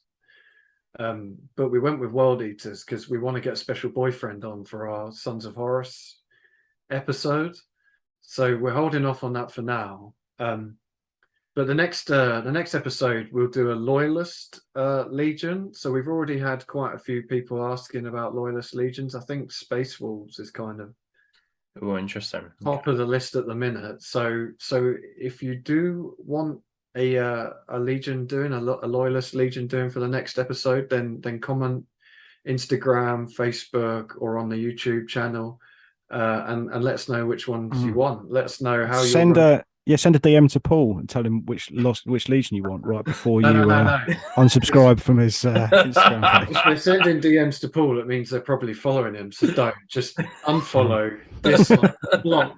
If you fucking block him, don't. And there's the email at the bottom, heresyhammer30k@gmail.com for your CVs if you want to become the new Paul and join the channel. It would be nice to get a few more list submissions as well. So people kind of got some lists for kind of some of the upcoming Legions we've not covered yet. I think it'd be really nice to kind of just flick through some. Yeah, it always gives us inspiration for what we're doing ourselves as well. So. Absolutely, and keep using the hashtag heresyhammer. Like, it's fucking awesome. I think we've got like over 2,500 on there now, so keep doing that. It's awesome going through the pictures. It was another tough one. I've got another like 5 pictures on my phone of pictures I did want to put on there, but we just can't put everyone's pictures up. But please keep doing that. Like and subscribe. And if you've got any questions at all, just send us a message on Instagram or fucking email us or whatever. And we'll see you at the next one. Cheers. Bye-bye. Take care.